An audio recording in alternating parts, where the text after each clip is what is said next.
ಪ್ರಿಯಂ ಸಕಲಲೋಕ ನಮಸ್ಕೃತಂಚ ತ್ರೈಗುಣ್ಯವರ್ಜಿತಮಜಂ ವಿಭುಮಾದ್ಯಮೀಶಂ ವಂದೇ ಭವಘ್ನಮರಾಸುರಸಿದ್ಧವಂದ್ಯಂ ನಾರಾಯಣಂ ನಮಸ್ಕೃತ್ಯ ನರಂ ಚೈವ ನರೋತ್ತಮಂ ದೇವೀಂ ಸರಸ್ವತೀಂ ವ್ಯಾಸಂ ತತೋ ಜಯಮುದೀರಯೇ.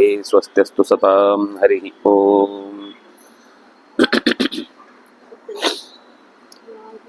ದ್ರೋಣಾಚಾರ್ಯರು ಅಂದರೆ ಅವರು ಸೇನಾಧಿಪತಿಗಳಾಗಿ ಯುದ್ಧ ನಡೆಸಿದ ದಿನಗಳ ಕಥೆಯನ್ನು ಹೇಳುವಾಗ ದ್ರೋಣ ಪರ್ವ ನಿರೂಪಣೆ ಆಗ್ತಾ ಇದೆ. ಆ ದ್ರೋಣಾಚಾರ್ಯರು ಎರಡನೇ ದಿನಕ್ಕೆ ಸಂಶಪ್ತಕರ ಕಡೆಯಿಂದ ದೂರ ಆದಂತಹ ಅರ್ಜುನನನ್ನ ಗುರಿಯಾಗಿಟ್ಟುಕೊಂಡು ಅವನಿಂದ ಯುಧಿಷ್ಠಿರನನ್ನ ಸಂಗ್ರಹ ಮಾಡಲಿಕ್ಕಾಗದೇ ಇದ್ದಾಗ ಅವರ ವೀರರಲ್ಲಿ ಒಬ್ಬನನ್ನ ನಾನು ಸಂಹರಿಸ್ತೇನೆ ಅಂತ ಮಾತು ಕೊಟ್ಟು ಪದ್ಮವ್ಯೂಹವನ್ನ ರಚನೆಗೊಳಿಸಿ ಅರ್ಜುನ ಇನ್ನೊಂದು ದಿಕ್ಕಿಗೆ ಹೋದಾಗ ಅಭಿಮನ್ಯುವನ್ನ ಅನಿವಾರ್ಯವಾಗಿ ಯುಧಿಷ್ಠಿರಾದಿಗಳು ಮುಂದಕ್ಕೆ ಬಿಡುತ್ತಾರೆ. ಅವನು ನುಗ್ಗಿಕೊಂಡು ಒಳಗೆ ಹೋಗುವ ಪ್ರಸಂಗ ಬಂದಾಗ ಭೀಮಾದಿಗಳನ್ನ ಜಯದ್ರಥ ತಡೆದು ನಿಲ್ಲಿಸ್ತಾನೆ. ಆತನಿಗೆ ಒಂದು ದಿನಕ್ಕೆ ಅರ್ಜುನನನ್ನು ಹೊರತಾಗಿ ಉಳಿದವರನ್ನ ಗೆಲ್ಲುವ ಒಂದು ರುದ್ರದೇವರ ವರ ಇದ್ದದ್ರಿಂದ ಪಾಂಡವರು ಒಳಕ್ಕೆ ಪ್ರವೇಶಿಸಲಾಗದೆ ಅಭಿಮನ್ಯು ಒಬ್ಬನೇ ಒಳಕ್ಕೆ ಪ್ರವೇಶಿಸಿದ. ಅಭಿಮನ್ಯು ಒಳಕ್ಕೆ ಹೋಗಿ ದೀರ್ಘಕಾಲದ ಅಂದ್ರೆ ಒಂದು ರೀತಿಯಲ್ಲಿ ಶತ್ರುಗಳಿಗೆ ಯಾವಾಗಪ್ಪ ಮುಗಿಯತ್ತೆ ಇವನ್ ಜೊತೆಗೆ ಯುದ್ಧ ಅನ್ನುವ ಹಾಗೆ ಸಮಯ ಅಷ್ಟೇ ಆದ್ರೂ ಎದುರಾಳಿ ಅನ್ನೋನು ಬಗ್ಗು ಬಡಿದ ರೀತಿ ಅತ್ಯಂತ ನೆನಪಿನಲ್ಲಿ ಉಳಿಯುವಂತಾಯಿತು. ಎಲ್ಲರೂ ಕೂಡ ತಮ್ಮ ಅಸಾಧಾರಣವಾದ ಸಾಮರ್ಥ್ಯವನ್ನ ಪ್ರಚುರಪಡಿಸಿಯೂ ಕೂಡ ಅವನನ್ನು ಗೆಲ್ಲಲಾಗದೆ ಹೋದಾಗ ಅವನನ್ನ ಹಿಂಭಾಗದಿಂದ ಅವನ ಧನುಸ್ಸನ್ನು ಮುರಿದು ರಥವನ್ನ ಪುಡಿಗಟ್ಟಿ ಹೇಗೋ ಯುದ್ಧ ಮಾಡಿ ಕೊನೆಗೆ ರಥದಿಂದ ಬೀಳಿಸಿದ ಬಳಿಕ ಮತ್ತೂ ಬಹಳ ಹೊತ್ತು ಯುದ್ಧ ಮಾಡಿದ. ರಥದ ಚಕ್ರವನ್ನೇ ಹಿಡಿದುಕೊಂಡು ತನ್ನ ಎದುರಾಳಿಗಳು ಎಸೆದ ಬಾಣಗಳನ್ನು, ಗದೆಯನ್ನು, ಈಟಿಯನ್ನು, ಭರ್ಜಿಯನ್ನು ಎಲ್ಲವನ್ನೂ ತಡೆದು ನಿಲ್ಲಿಸಿ ಮುನ್ನುಗ್ಗಿ ಸಿಕ್ಕಿದ ನೂರಾರು ಮಂದಿ, ನೂರಾರು ಅಲ್ಲ ಸಾವಿರಾರು ಮಂದಿ ವೀರ ಯೋಧರ ತಲೆಯನ್ನ ತರಿದು ಅದೇ ಚಕ್ರದಿಂದ ಮುನ್ನುಗ್ಗಿ ಎದುರುಗಡೆ ಬರ್ತಾ ಇರಬೇಕಾದ್ರೆ ಅವನ ಚಕ್ರವನ್ನೂ ಪುಡಿಗಟ್ಟಿ ಕೈಯಲ್ಲಿ ಸಿಕ್ಕಿದ ಗದೆಯನ್ನೇ ಹಿಡಿದು ಮುಂದಕ್ಕೆ ನುಗ್ಗುವಾಗ ದುಶ್ಯಾಸನನ ಮಗನಾದಂತಹ ಲಕ್ಷಣ ಅವನನ್ನ ತಾನೂ ಜೋರಾಗಿ ಹೊಡೆದ. ಅಭಿಮನ್ಯುವಿನ ಕೈಯಿಂದಲೂ ತಾನೂ ತಲೆಗೆ ನೆತ್ತಿಗೆ ಪೆಟ್ಟನ್ನ ತೆಗೆದುಕೊಂಡ. ಹೀಗೆ ಇಬ್ಬರು ಒಂದೇ ಏಟಿಗೆ ಪರಸ್ಪರ ಅವನು ಇವನನ್ನು ಹೊಡೆದ, ಇವನು ಅವನನ್ನು ಹೊಡೆದ ಅನ್ನುವ ಸ್ಥಿತಿಯಲ್ಲಿ ಮೃತಿಯನ್ನ ಹೊಂದಿದ್ರು ಇಬ್ರು. ಆಗ ಕೌರವರ ಪಾಳಯದಲ್ಲಿ ವಿಜಯೋತ್ಸವ ಆಚರಣೆಯಾಯಿತು. ಪಾಂಡವರ ಪಾಳಯದಲ್ಲಿ ಅತ್ಯಂತ ದುಃಖದ ಸ್ಥಿತಿ ಆರಂಭ ಆಯಿತು. ಇಷ್ಟಕ್ಕೂ ಅದರಲ್ಲೂ ಯುಧಿಷ್ಠಿರನಿಗೆ ತುಂಬಾ ಒಂಥರ ಪಶ್ಚಾತ್ತಾಪ ಕಾಡ್ಲಿಕ್ಕೆ ಶುರುವಾಯಿತು. ತಾನೇ ಕಳುಹಿಸಿಕೊಟ್ಟಂತಹ ಮಗುವನ್ನ ಕಳೆದುಕೊಳ್ಳುವಂತಾಯಿತು. ಬೇಡ, ಇನ್ನು ಮುಂದೆ ಯುದ್ಧವೇ ಬೇಡ, ಇಲ್ಲಿಗೆ ನಿಲ್ಲಿಸಿ ಸಿಕ್ಕಿದ ಸಂಪತ್ತನ್ನ ನಾವು ಈ ರೀತಿ ನೆತ್ತರು ಅನುಭವಿಸುವುದರಲ್ಲಿ ಯಾವ ಅರ್ಥವೂ ಇಲ್ಲ ಅಂತ ಒಂದೇ ಸರ್ತಿಗೆ ಪೂರ್ತಿ ಡಿಪ್ರೆಷನ್ಗೆ ಹೋಗಿ ಬಿಡ್ತಾನೆ.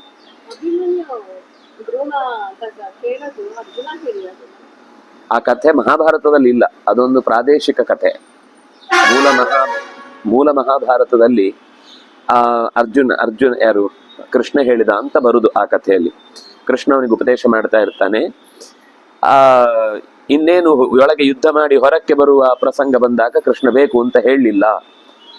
ಯಾಕಂದ್ರೆ ಅವರ ಕಥೆಯಲ್ಲಿರುವುದು ಆ ಅರ್ಜುನ ಅಂದ್ರೆ ಇವನು ಅಭಿಮನ್ಯು ಯಾರು ಅಂದ್ರೆ ಕಂಸನೇ ಅರ್ಜುನನಾಗಿ ಹುಟ್ಟಿದ್ದಾನೆ, ಅಭಿಮನ್ಯು ಆಗಿ ಹುಟ್ಟಿದ್ದಾನೆ. ಹಾಗಾಗಿ ಇವನನ್ನ ಉಳಿಸಬಾರದು ಅಂತ ಹೇಳಿ ಕೃಷ್ಣ ಅರ್ಧ ಕಥೆಯನ್ನ ಹೇಳಿ ಅವನನ್ನ ಸಂಹಾರ ಮಾಡುವುದಕ್ಕೆ ಪ್ರಯತ್ನ ಪಟ್ಟ ಅಂತ ಹೀಗೊಂದು ಕಥೆ ಇದೆ. ವಸ್ತುತಃ ಅಭಿಮನ್ಯು ಯಾರು ಅಂತ ಇಲ್ಲೂ ಬಂದಿದೆ, ಹಿಂದೆಯೂ ಬಂದಿದೆ. ಅವನು ಚಂದ್ರನ ಮಗನಾದ ವರ್ಚಸ್ ಅನ್ನುವವನ ಮಗೆ, ಚಂದ್ರನ ಕಲಾಭಿಮಾನಿಯಾದಂತಹ ವರ್ಚಸ್ ಅನ್ನುವನ ಮಗ. ಅವನು ಕಳುಹಿಸಿಕೊಡುವಾಗಲೇ ಹೇಳಿರ್ತಾರೆ, ಅದು ಅಂಶಾವತರಣ ಪರ್ವದಲ್ಲಿ ಬಂದಿದೆ.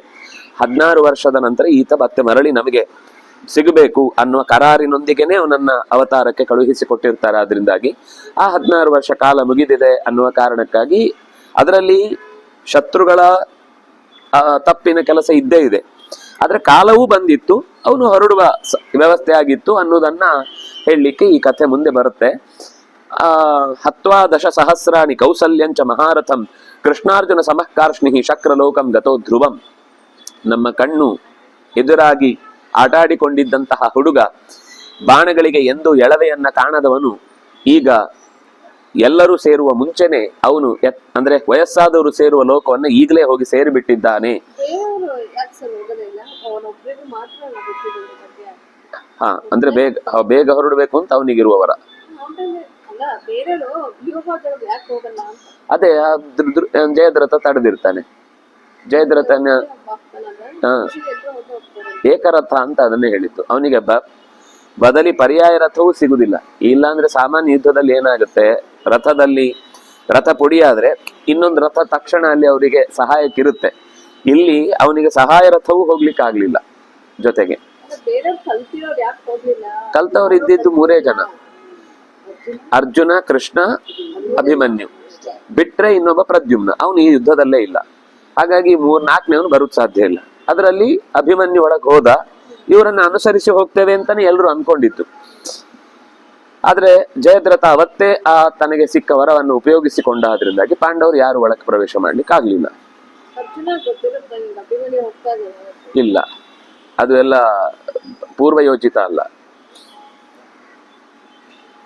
ಅದನ್ನೇ ಅವನಿದ್ದಿದ್ರೆ ಆ ತ್ರಿಗರ್ಥದ ಯುದ್ಧಕ್ಕೆ ಹೋಗ್ತಾನೆ ಇರ್ಲಿಲ್ಲ. ಅರ್ಜುನ ನಾನೇ ಹೋಗ್ತೇನೆ ಅಂತ ಹೇಳ್ತಿದ್ದ. ಅದಕ್ಕೋಸ್ಕರನೇ ಅವನನ್ನ ಇನ್ನೊಂದು ಕಡೆಗೆ ಎಳೆದಾದ್ಮೇಲೆ ಈ ವ್ಯೂಹವನ್ನ ನಿರ್ಧಾರ ಮಾಡಿ ಅಭಿಮನ್ಯುವನ್ನ ಒಳಕ್ಕೆ ಸೆಳೆದುಕೊಳ್ತಾರೆ. 10,000 ಮಹಾರಥರನ್ನ ಸಂಹರಿಸಿದ ಅಭಿಮನ್ಯು ನಮ್ಮ ಕಣ್ಣ ಮುಂದೆ ಹೀಗೆ ಗತಪ್ರಾಣನಾಗಿ ಕಳೆದು ಹೋದ್ನಲ್ವಾ.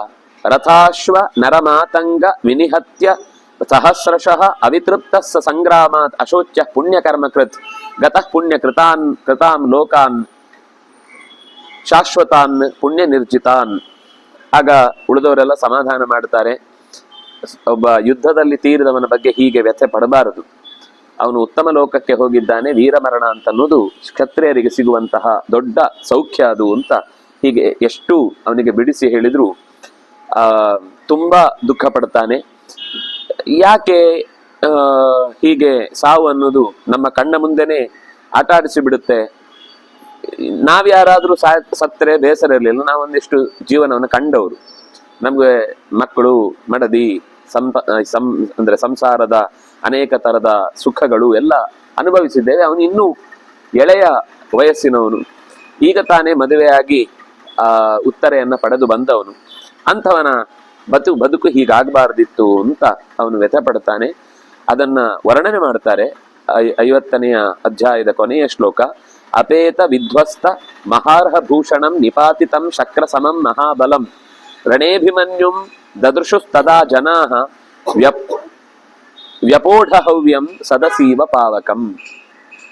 ತುಂಬಾ ಒಳ್ಳೆಯ ದೃಷ್ಟಾಂತದೊಂದಿಗೆ ವ್ಯಾಸರು ನಿರೂಪಣೆ ಮಾಡ್ತಾರೆ.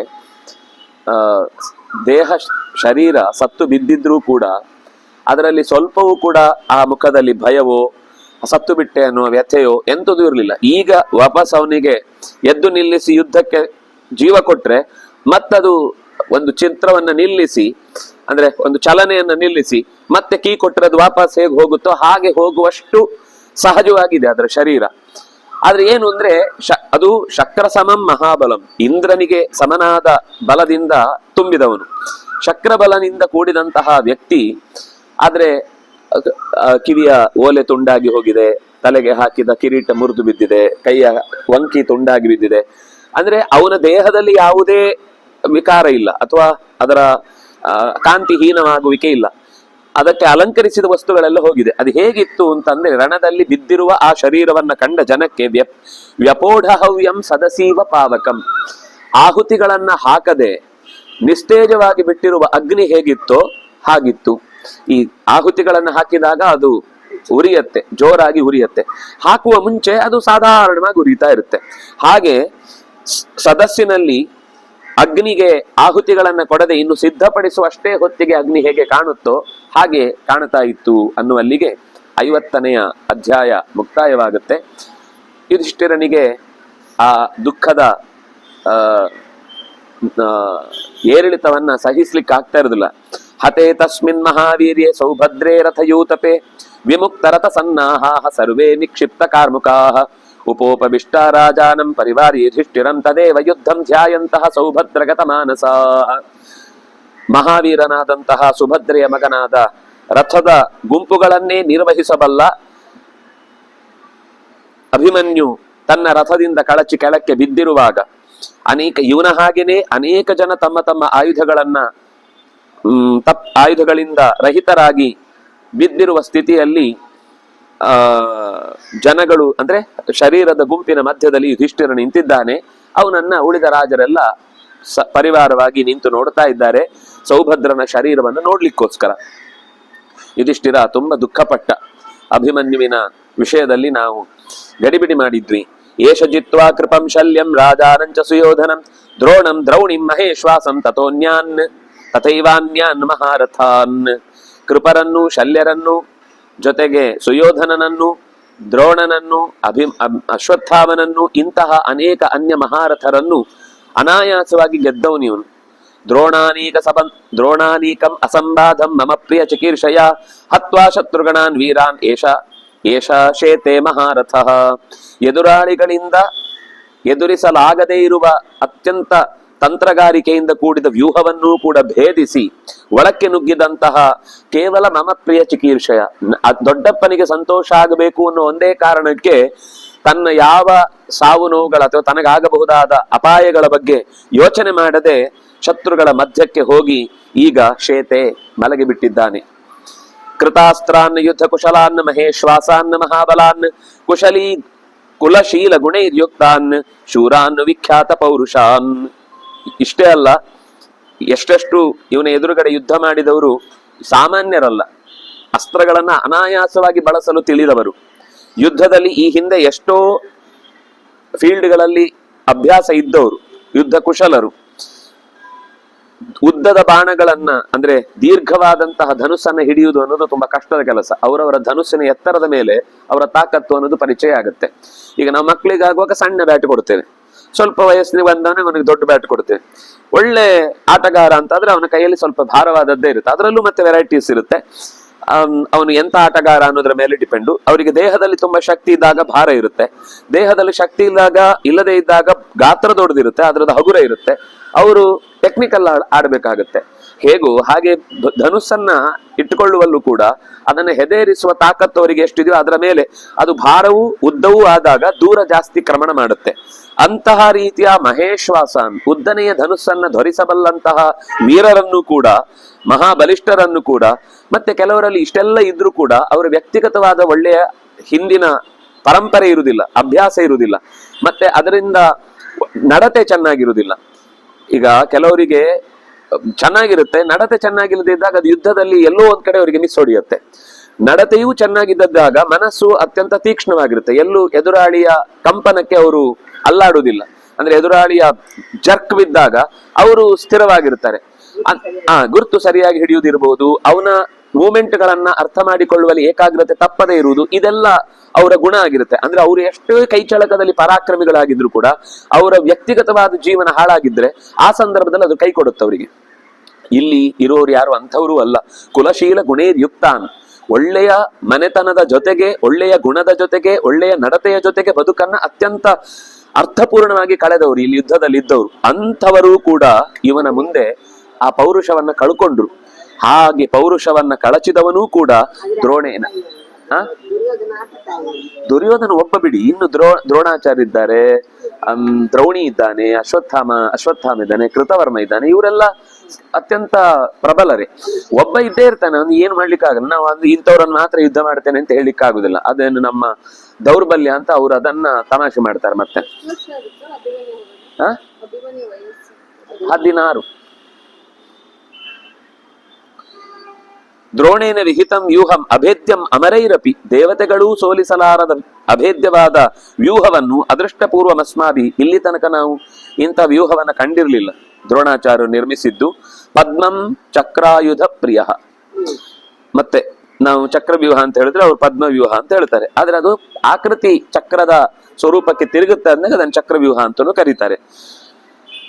ಭಿತ್ವಾ ಮಧ್ಯಂ ಪ್ರವಿಷ್ಟೋಸೋ ಗೋಮಧ್ಯಮಿವ ಕೇಸರಿ, ಹೇಗೆ ಎತ್ತುಗಳ ಮಧ್ಯದಲ್ಲಿ ಒಂದೇ ಸರ್ತಿಗೆ ಸಿಂಹ ನುಗ್ಗುತ್ತೋ ಹಾಗೆ ಇವನು ಕೂಡ ಪ್ರವೇಶಿಸಿ ವಿಕ್ರೀಡಿತಂ ರಣೇತೇನ ನಿಘ್ನತಾ ವೈಪರಾನ್ವರಾನ್, ಶ್ರೇಷ್ಠರಾದ ಶತ್ರುಗಳೆಲ್ಲರನ್ನೂ ಕೂಡ ಆಟದಂತೆ ಸೋಲಿಸಿ ಹಿಮ್ಮೆಟ್ಟಿಸಿದವನು. ಯಸ್ಯ ಶೂರ ಮಹೇಶ್ವಾಸ ಪ್ರತ್ಯನೀಕ ಗತಾರಣೆ ಪ್ರಭಗ್ನಾ ವಿನಿವರ್ತಂತೆ ಕೃತಾಸ್ತ್ರ ಯುದ್ಧ ದುರ್ಮದಾ.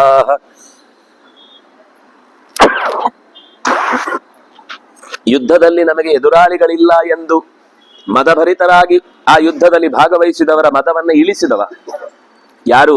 ಇಲ್ಲಿ ತನಕ ನಾನು ಸೋಲೇ ಇಲ್ಲ ಅಂತ ಅವನು ಕೂಡ ಇವನು ಮುಂದೆ ಕತ್ತು ಬಾಗಿಸಿ ಓಡುವಂತಹ ದುಸ್ಥಿತಿ ತಂದಿಟ್ಟಿದ್ದ.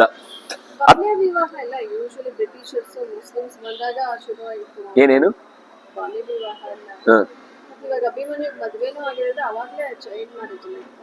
ಅಂದ್ರೆ ನಮ್ಗೆ ಕೆಲವು ಅರ್ಥ ಆಗ್ಬೇಕಾದ ಸಂಗತಿ ಏನು ಅಂದ್ರೆ, ಈಗ ಹೇಗೆ ಉಪನಯನ ಅಂತ ಅನ್ನೋದು 8 ವರ್ಷಕ್ಕೆ ಮಾಡ್ಬೇಕು ಅಂತಿರುದು. ಆಗೇನು ಹೇಳ್ತಾರೆ ಅಂತಂದ್ರೆ, ಅಕಸ್ಮಾತ್ ಆ ಹುಡುಗ 5ನೇ ವರ್ಷಕ್ಕೆ ತನ್ನ ಮಾತಿನಿಂದ ಮಂತ್ರವನ್ನ ಕಲೀಲಿಕ್ಕೆ ಸಾಧ್ಯ ಇದೆ ಅಂದ್ರೆ ಅವನಿಗೆ 5 ವರ್ಷಕ್ಕೂ ಮಾಡ್ಬೋದು. ಅವನ ಈ ಪರಾಕ್ರಮ ಇತ್ಯಾದಿಗಳನ್ನ ನೋಡಿ ನಾವು ಈಗ ಗೊತ್ತಿಲ್ಲ, ಇನ್ನು ಕೆಲವು ದಿವಸಕ್ಕೆ 18 ವರ್ಷಕ್ಕೆ ನಾವು ವೋಟರ್ ಹಾಕುವ ಇದನ್ನ 16ಕ್ಕೆ ಇಳಿಸ್ಬೋದು. ಆಯಾ ಕಾಲದ ದೇಹದ ಗತಿ ವ್ಯತ್ಯಾಸ ಆಗುತ್ತೆ ಯುಗ ಧರ್ಮದಿಂದ. ಅದೇ ಅದೇ ಅದೇ ವ್ಯಕ್ತಿ, ಈ ವ್ಯಕ್ತಿಯ ವಿಶೇಷ ಅದು. ಯಾಕಂದ್ರೆ ಇವನು ಇನ್ನು ಈ ಯುದ್ಧದಲ್ಲಿ ಹೋದ್ರೆ ಮುಗೀತು ಇವನ ಕತೆ. ಯಾಕಂದ್ರೆ ಇಲ್ಲಿ ನೋಡಿ, ಅಷ್ಟಾಗಿ ಅವರಿಗೆ ಯಾರಿಗೂ ಮಾಡ್ಲಿಲ್ಲ. ನಾವು ಒಂದೇ ಘಟನೆ ಇಟ್ಕೊಂಡು ಇಡೀ ವಿವಾಹ ಅನ್ನೋದು ಜಾರಿಯಲ್ಲಿತ್ತು ಹೇಳಲಿಕ್ಕಾಗಲ್ಲ. ಅದು ಅವನದು ಎಕ್ಸೆಪ್ಷನ್ ಆ ಘಟನೆ. ಅಂತದ್ ಬಿಟ್ಟು ಬೇರೆ ಒಂದು ತೋರಿಸಿ. ಯಾಕಂದ್ರೆ ಹುಟ್ಟಿದ್ದೇ 18 ವರ್ಷದವಳಾಗಿ, ಯಾರು? ದ್ರೌಪದಿ. ಯಾಕೆ ಅವಳನ್ನು ಇನ್ನು ಚಿಕ್ಕವಳನ್ನಾಗಿ ಹುಟ್ಟಿಸಿ ಮುಂದೆ ಮಾಡಿಸ್ಬೋದಿತ್ತಲ್ಲ.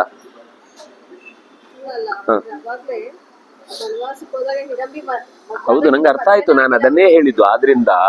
ಆದ್ರಿಂದ ಆ ವಿವಾಹ ಅನ್ನೋದು ಸಾರ್ವಜನಿಕ ಸಾರ್ವಕಾಲಿಕ ಅಲ್ಲ ಅಲ್ಲಿ ಆ ಟೈಮಿಗೆ. ಇದು ಒಂದು ಬಿಟ್ರೆ ಬೇರೆದಿಂತದ್ ಸಿಗಲ್ಲ. ಅವನದೊಂದು ಎಕ್ಸೆಪ್ಷನಲ್ ಕೇಸ್ ಅದು. ಅವನು ಹುಟ್ಟು ಬರುವಾಗ್ಲೇ ಇದ್ದದ್ದು 16 ವರ್ಷ. ಆದ್ರಿಂದಾಗಿ ಅವನನ್ನ ಕೃಷ್ಣ ಅದಕ್ಕೆ ಕರ್ಕೊಂಡು ಬಂದಿದ್ದು. ಅರ್ಜುನನು ಅದಕ್ಕೆ ಹೇಳಿದ್ದು, ನನ್ನ ಮಗನನ್ನು ನಾನು ಸೊಸೆಯನ್ನಾಗಿ ಕರ್ಕೊಳ್ತೇನೆ ಹೊರತು. ಮತ್ತೆ ಅದೊಂದು ಇನ್ನೊಂದು ಕಾರಣ, ಮದುವೆ ಮಾಡಬೇಕು ಅಂತ ತೀರ್ಮಾನ ಮಾಡಿದ್ದಲ್ಲ.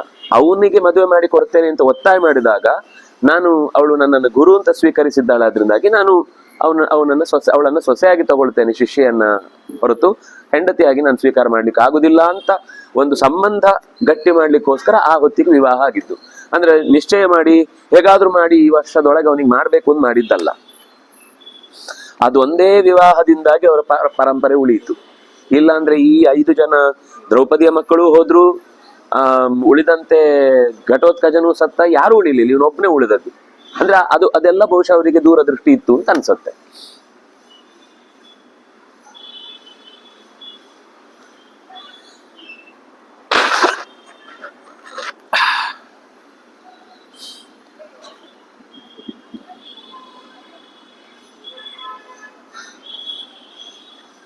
ಅತ್ಯಂತ ಶತ್ರುರಸ್ಮಾಕಂ ಏನ ದುಶಾಸನ ಶರೈಹಿ ಕ್ಷಿಪ್ರಂ ಹೆಬಿಮುಖ ಸಂಖ್ಯೆ ಸಂಜ್ಞೋ ವಿಮುಖೀಕೃತ. ಎಂಥ ಸಾಮರ್ಥ್ಯವಂತ ಅಂದ್ರೆ ಈ ಅಭಿಮನ್ಯು, ಅತ್ಯಂತ ಬಲಿಷ್ಠನಾದ ದುಶ್ಯಾಸನನೂ ಕೂಡ ಮೂರ್ಛೆ ಬಿದ್ದು ಹೋಗಿದ್ದ ಇವನ ಪೆಟ್ಟಿಗೆ. ವಿಸಂಜ್ಞ, ಪ್ರಜ್ಞೆ ಕಳಚಿಕೊಂಡು ಬಿದ್ದಿದ್ದ, ಅವನನ್ನು ಓಡಿಸಿದ್ದ ಅಂಥ ವೀರ. ಕೊನೆಗೆ ಪ್ರಾಪ್ಯ ದೌಶಾಸನಿಂ ಕಾರ್ಷ್ಣಿಹಿ ಪ್ರಾಪ್ತೋ ವೈವಸ್ವತಕ್ಷಯಂ, ಹೋಗಿ ಆ ದುಶಾಸನನ ಮಗನಾದ ಲಕ್ಷಣನ ಕೈಯಲ್ಲಿ ಪೆಟ್ಟು ತಿಂದು ಸತ್ತ ಅಲ್ವಾ. ಇದು ಹೇಗಾಯ್ತು ಅಂತ ಒಂದು ಪ್ರಶ್ನೆ. ಇಷ್ಟೆಲ್ಲ ವೀರರನ್ನ ಎದುರಿಸಿ ಹೋರಾಡಿದವ ಕೊನೆಗೊಬ್ಬ ಹುಡುಗನ ಕೈಯಲ್ಲಿ ಹೊಡೆದು ತಿಂದ ಪ್ರಾಣಕ್ಕೆ ಸಂಚಕಾರ ಆಯ್ತಲ್ಲ ತಿಂದ ಪೆಟ್ಟು ಅಂತ ಅವನ ಯೋಚನೆ. ಅದೇ ವಯಸ್ಸು, ಅವನ ಸಮಾನ ವಯಸ್ಸು.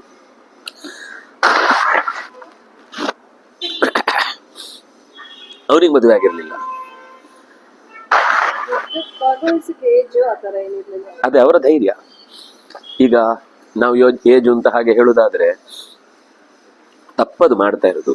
ಈ ಇದರಲ್ಲೆಲ್ಲ ಟ್ರೈನಿಂಗ್ ಮಾಡುವಾಗ ಭಯೋತ್ಪಾದಕರ ಗುಂಪಲ್ಲಿ ಎಳೆಯ ವಯಸ್ಕ ಮಕ್ಕಳ ಕೈಯಲ್ಲಿ ಕೊಡ್ತಾರೆ.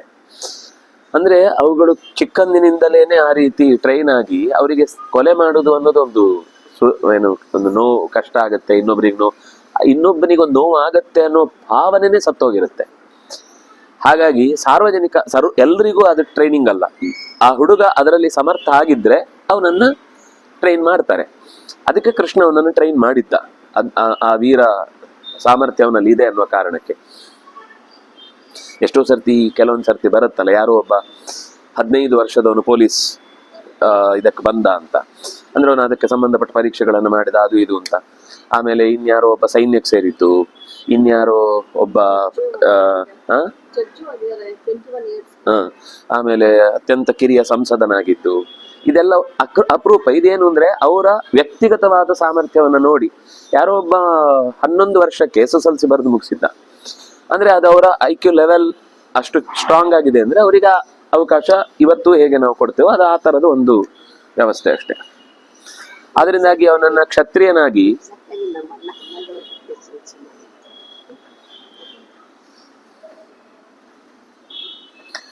ಅದು ಎಕ್ಸೆಪ್ಷನಲ್ ಕೇಸ್, ಅದು ಸಾರ್ವಜನಿಕ ನಿಯಮ ಅಲ್ಲ. ಹಾಗೆ ಅಭಿಮನ್ಯು ಯುದ್ಧದಲ್ಲಿ ತಂತ್ರದನ್ನ ತಿಳಿಯುವವನಾಗಿದ್ದ ಅನ್ನುವ ಕಾರಣಕ್ಕಾಗಿ ಅವನನ್ನ ಯುದ್ಧದಲ್ಲಿ ಸೇರಿಸ್ಕೊಂಡ್ರು.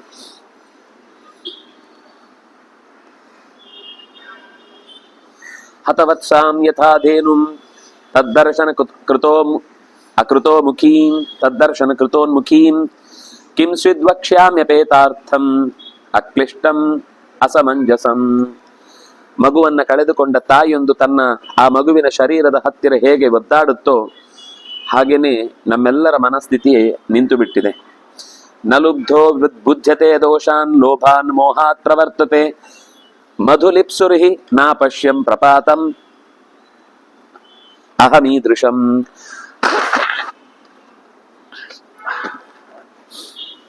ನಾವು ಗೆಲುವಿನ ಲೋಭಕ್ಕೆ ಬಿದ್ದಿದ್ದೇವೆ. ಲೋಭಕ್ಕೆ ಬಿದ್ದದ್ರಿಂದ ಏನಾಯ್ತು ಅಂದ್ರೆ,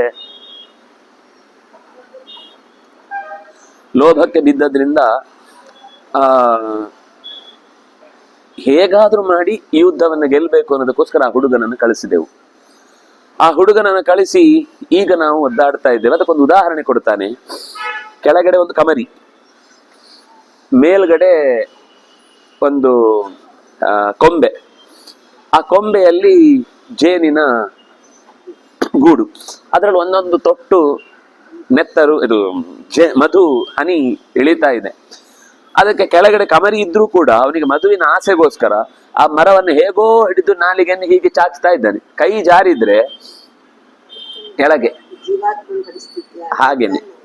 ಅದನ್ನೇ ಹೇಳಿದು ಮಧುಲಿಪ್ಸುರ್ಹಿ ನಾಪಶ್ಯಂ ಪ್ರಪಾತಂ ಅಹಮೀದೃಶಂ. ಪ್ರಪಾತವನ್ನ ನೋಡದ ಜೇನಿನ ಆಸೆಗಾರನಂತೆ ನಾನು ಈ ಮಗುವನ್ನ ಬಲಿಕೊಟ್ಟೆ. ಯೋಹಿ ಭೋಜ್ಯೇ ಪುರಸ್ಕಾರ್ಯೇ ಯಾನೇಶು ಶಯನೇಶು ಚ ಭೂಷಣೇಶು ಶೋಸ್ಭಾಭಿಃ ಬಾಲೋ ಯತಿ ಪುರಸ್ಕೃತಃ. ಊಟದಲ್ಲಿ ಮೊದಲು ಕೂಡಿಸ್ಬೇಕು. ಏನಾದ್ರೂ ಆಟದಲ್ಲಿ ಗೆದ್ದ ಅಂದ್ರೆ ಅವನನ್ನು ಮುಂದೆ ಕೂಡಿಸ್ಬೇಕು. ದಾರಿಯಲ್ಲಿ ಕರ್ಕೊಂಡು ಹೋಗುವಾಗ ಫಸ್ಟ್ ನೀನ್ ಕೂತ್ಕೋ ಅಂತ ಹೇಳ್ಬೇಕು. ಮಲಗುವಾಗ ಅವನನ್ನ ಮಕ್ಕಳನ್ನ ಮೊದಲು ಮಲಗಿಸ್ಬೇಕು. ಏನಾದ್ರೂ ವಿಶೇಷವಾದ ಉಪಾಯನಗಳನ್ನು ಉಡುಗೊರೆಗಳನ್ನು ಕೊಡುವಾಗ ಫಸ್ಟ್ ಅವರಿಗೆ ಕೊಡ್ಬೇಕು. ಆದ್ರೆ ನಾವು ಯುಧಿ ಪುರಸ್ಕೃತ, ಯುದ್ಧದಲ್ಲಿ ಮುಂದಿಟ್ಬಿಟ್ವಿ. ಅವನನ್ನ ಇಡಬಾರ್ದಿತ್ತು. ಕಥಂ ಹಿ ಬಾಲಸ್ತರುಣ ಯುದ್ಧಾನಾಂ ಅವಿಶಾರದ ಸದಶ್ವ ಇವ ಸಂಬಾಧೆ ವಿಷಮೇ ಕ್ಷೇಮಮರ್ಹತಿ. ಸದಶ್ವ, ಒಳ್ಳೆಯ ಕುದುರೆಯನ್ನ ನಾವು ಯುದ್ಧಕ್ಕೆ ಕರ್ಕೊಂಡು ಹೋಗ್ತೇವೆ ಅಂತ ಹೇಳಿ ಯಾವುದೋ ತುಂಬಾ ಕಲ್ಲು ಅಂದ್ರೆ ಏನಂತಾರೆ, ಈ ಬೆಟ್ಟ ಜರಿದು ಬಿದ್ದಿದ್ರೆ ಬರೀ ಕಲ್ಲುಗಳೇ ಇರ್ತವೆ. ಅಂತಹ ಜಾಗದಲ್ಲಿ ಓಡು ಅಂತ ಅದನ್ನ ಕರ್ಕೊಂಡು ಹೋದ್ರೆ ಅದು ಹೇಗೆ ಓಡುತ್ತೆ? ಬರೀ ಕಲ್ಲೇ ಇದೆ. ಆ ಕಲ್ಲಿನ ಜಾಗದಲ್ಲಿ ಅದನ್ನ ನಾವು ಹತ್ಲಿಕ್ಕೆ ಹೇಳಿ ಹೋಗು ಎತ್ತರಕ್ಕೆ ಅಂದ್ರೆ ಅದು ಹೇಗೆ ಹೋಗುತ್ತೆ? ಆ ಯುದ್ಧಾನಾಂ ಅವಿಶಾರದ, ಯುದ್ಧ ಅವನಿಗೆ ಈ ಪ್ರಾಕ್ಟೀಸ್ ಎಲ್ಲ ಗೊತ್ತೇ ಇಲ್ಲ. ಯುದ್ಧದಲ್ಲಿ ಅವನು ಯಾವತ್ತು ಭಾಗವಹಿಸಿದವನೇ ಅಲ್ಲ. ನಾವು ಒಳ್ಳೆಯ ಅಶ್ವವಾಗಿದ್ರು ಕೂಡ ಸಂಬಾಧೆ, ಕಾಲಿಗೆ ಕುಟುಕಬಹುದಾದ, ಬ್ಯಾಲೆನ್ಸ್ ಅನ್ನ ಮಾಡ್ಲಿಕ್ಕೆ ಸಾಧ್ಯವಾಗದೇ ಇರುವ ಕಲ್ಲಿನಿಂದ ತುಂಬಿದ ದಾರಿಯಲ್ಲ ನಾನು ಓಡು ಅಂತ ಕಳಿಸಿದ್ರೆ ಅದು ಎಂಥ ರೀತಿಯ ವಿಷಮೇ ಕಥಂ ಕ್ಷೇಮಮರ್ಹತಿ. ವಿಷಮವಾದ ಜಾಗದಲ್ಲಿ ಅದು ಹೇಗೆ ತಾನೇ ಗುರಿಯನ್ನು ಮುಟ್ಟಬಲ್ಲದು? ನೋ ಯದ್ಧಿ ವಯಮಪ್ಯೇನಂ ಮಹೀಂ ಶಯೀಮಹಿ ಬೀಭತ್ಸೋ ಕೋಪದೀಪ್ತಸ್ಯ ದಗ್ಧ ಕೃಪಣ ಚಕ್ಷುಷಾ. ಈಗ ಬೇಸರಗೊಂಡಿರುವ ಅರ್ಜುನನ ಕಣ್ಣಿಗೆ, ಸಿಟ್ಟಿನ ಕಣ್ಣಿಗೆ ಯಾರು ತಾನೇ ಈಗ ಸುಟ್ಟು ಹೋಗದೇ ಇದ್ದಾರು, ಎಲ್ಲರನ್ನೂ ಕೂಡ ಸುಟ್ಟು ಬಿಟ್ಟಾನು ಈಗ. ಯಸ್ಯ ಶ್ಲಾಘ್ಯಂತೆ ವಿಬುಧಾಃ ಕರ್ಮಾಣ್ಯೂರ್ಜಿತ ಕರ್ಮಣಃ ನಿವಾತ ಕವಚಾನ್ ಜಘ್ನೆ ಕಾಲಕೇಯಾಂಶ್ಚ ವೀರ್ಯವಾನ್.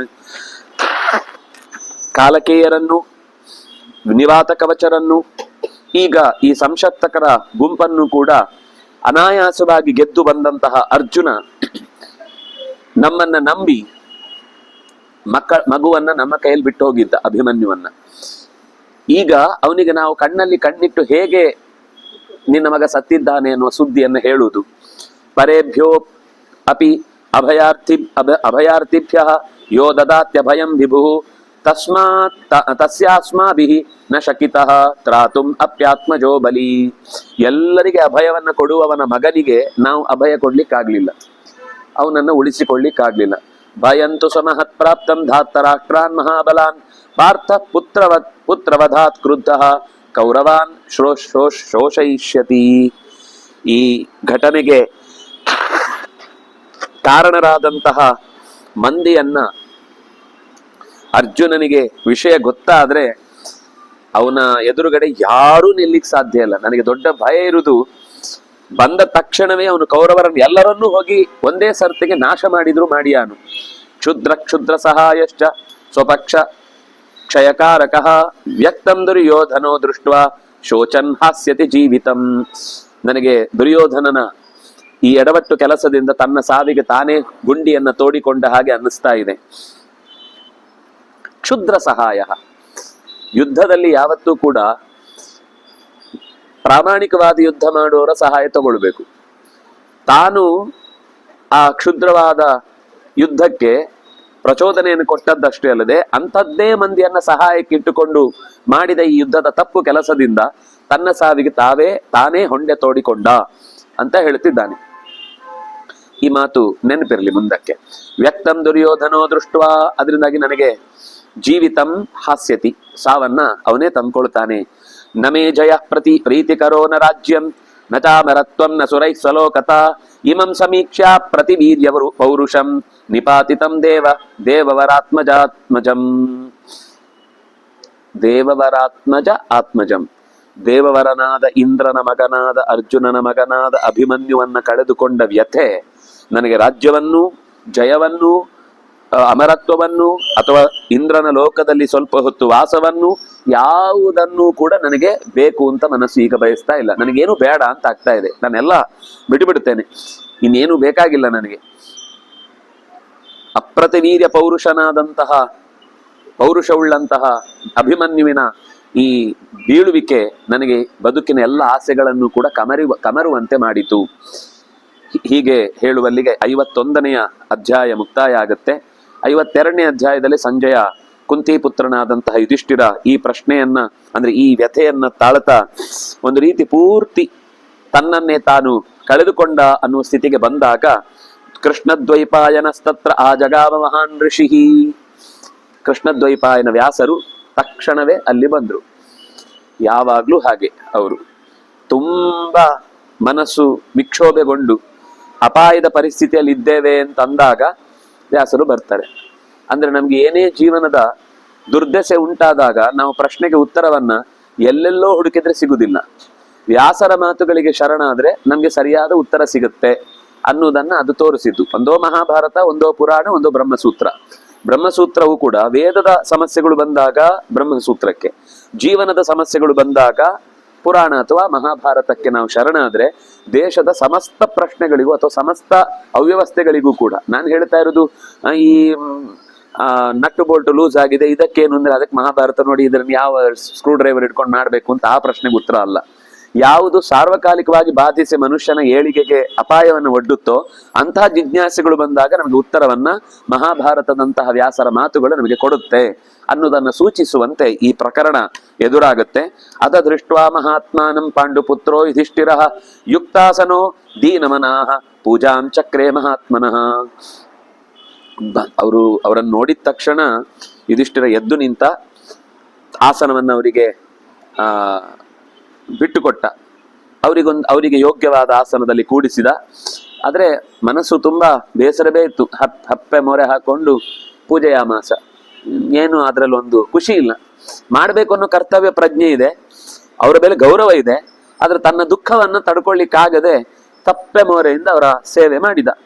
ಅರ್ಚಯಿತ್ವ ಯಥಾ ನ್ಯಾಯಂ. ಆದ್ರೆ ಮಾಡುವ ಕೆಲಸದಲ್ಲಿ ನೀರನ್ನ ಕಾಲಿಗೊಯ್ಯೋ ಬದಲು ತಲೆಗೊಯ್ಯುವುದು, ಕೆಲವೊಂದ್ಸರ್ತಿ ದುಃಖ ಆದಾಗ ಏನೇನೋ ಮಾಡ್ತಿರ್ತಾರೆ, ಅಡಿಗೆ ಆಗ್ತಾ ಇರುತ್ತೆ, ಒಲೆನೇ ಹಚ್ಚಿರುವುದಿಲ್ಲ, ಅಥವಾ ಬರಿತಾ ಇರ್ತಾನೆ, ನೋಟ್ಸ್ ಅಲ್ಲಿ ಬರೀದ್ಬಿಟ್ಟು ರಫಲ್ಲೇ ಫುಲ್ ನೋಟ್ಸ್ ಕಂಪ್ಲೀಟ್ ಮಾಡಿಬಿಟ್ಟಿರ್ತಾನೆ. ಆಮೇಲೆ ಅಯ್ಯೋ ಅದ್ರಲ್ಲಿ ಬರಿಬೇಕು, ಇದ್ರಲ್ಲಿ ಬರ್ಬಿಟ್ಟೆ ಅಂತ ಅಜಾಗ್ರತೆಯ ಮನಸ್ಸಿನಿಂದ ಏನಾಗ್ತಾ ಇರುತ್ತೆ. ಹಾಗಾಗ್ಲಿಲ್ಲ. ಯಥಾ ನ್ಯಾಯಂ ಅಂದ್ರೆ ಆ ಎಚ್ಚರ ಇತ್ತು, ದುಃಖ ಒಳಗಿತ್ತು. ಅಂದ್ರೆ ಈ ದೊಡ್ಡವರ ಕರ್ತವ್ಯ ನಿಸ್ಪೃಹವಾದ ಕರ್ತವ್ಯ ಕಾರಣ ಅದು ಎಂಥ ಸ್ಥಿತಿಯಲ್ಲಿದ್ದಾಗ್ಲೂ ಮುಖ್ಯ ಕೆಲಸದಲ್ಲಿ ಯಾವತ್ತೂ ಅವರು ವಿಮುಖರಾಗುವುದಿಲ್ಲ.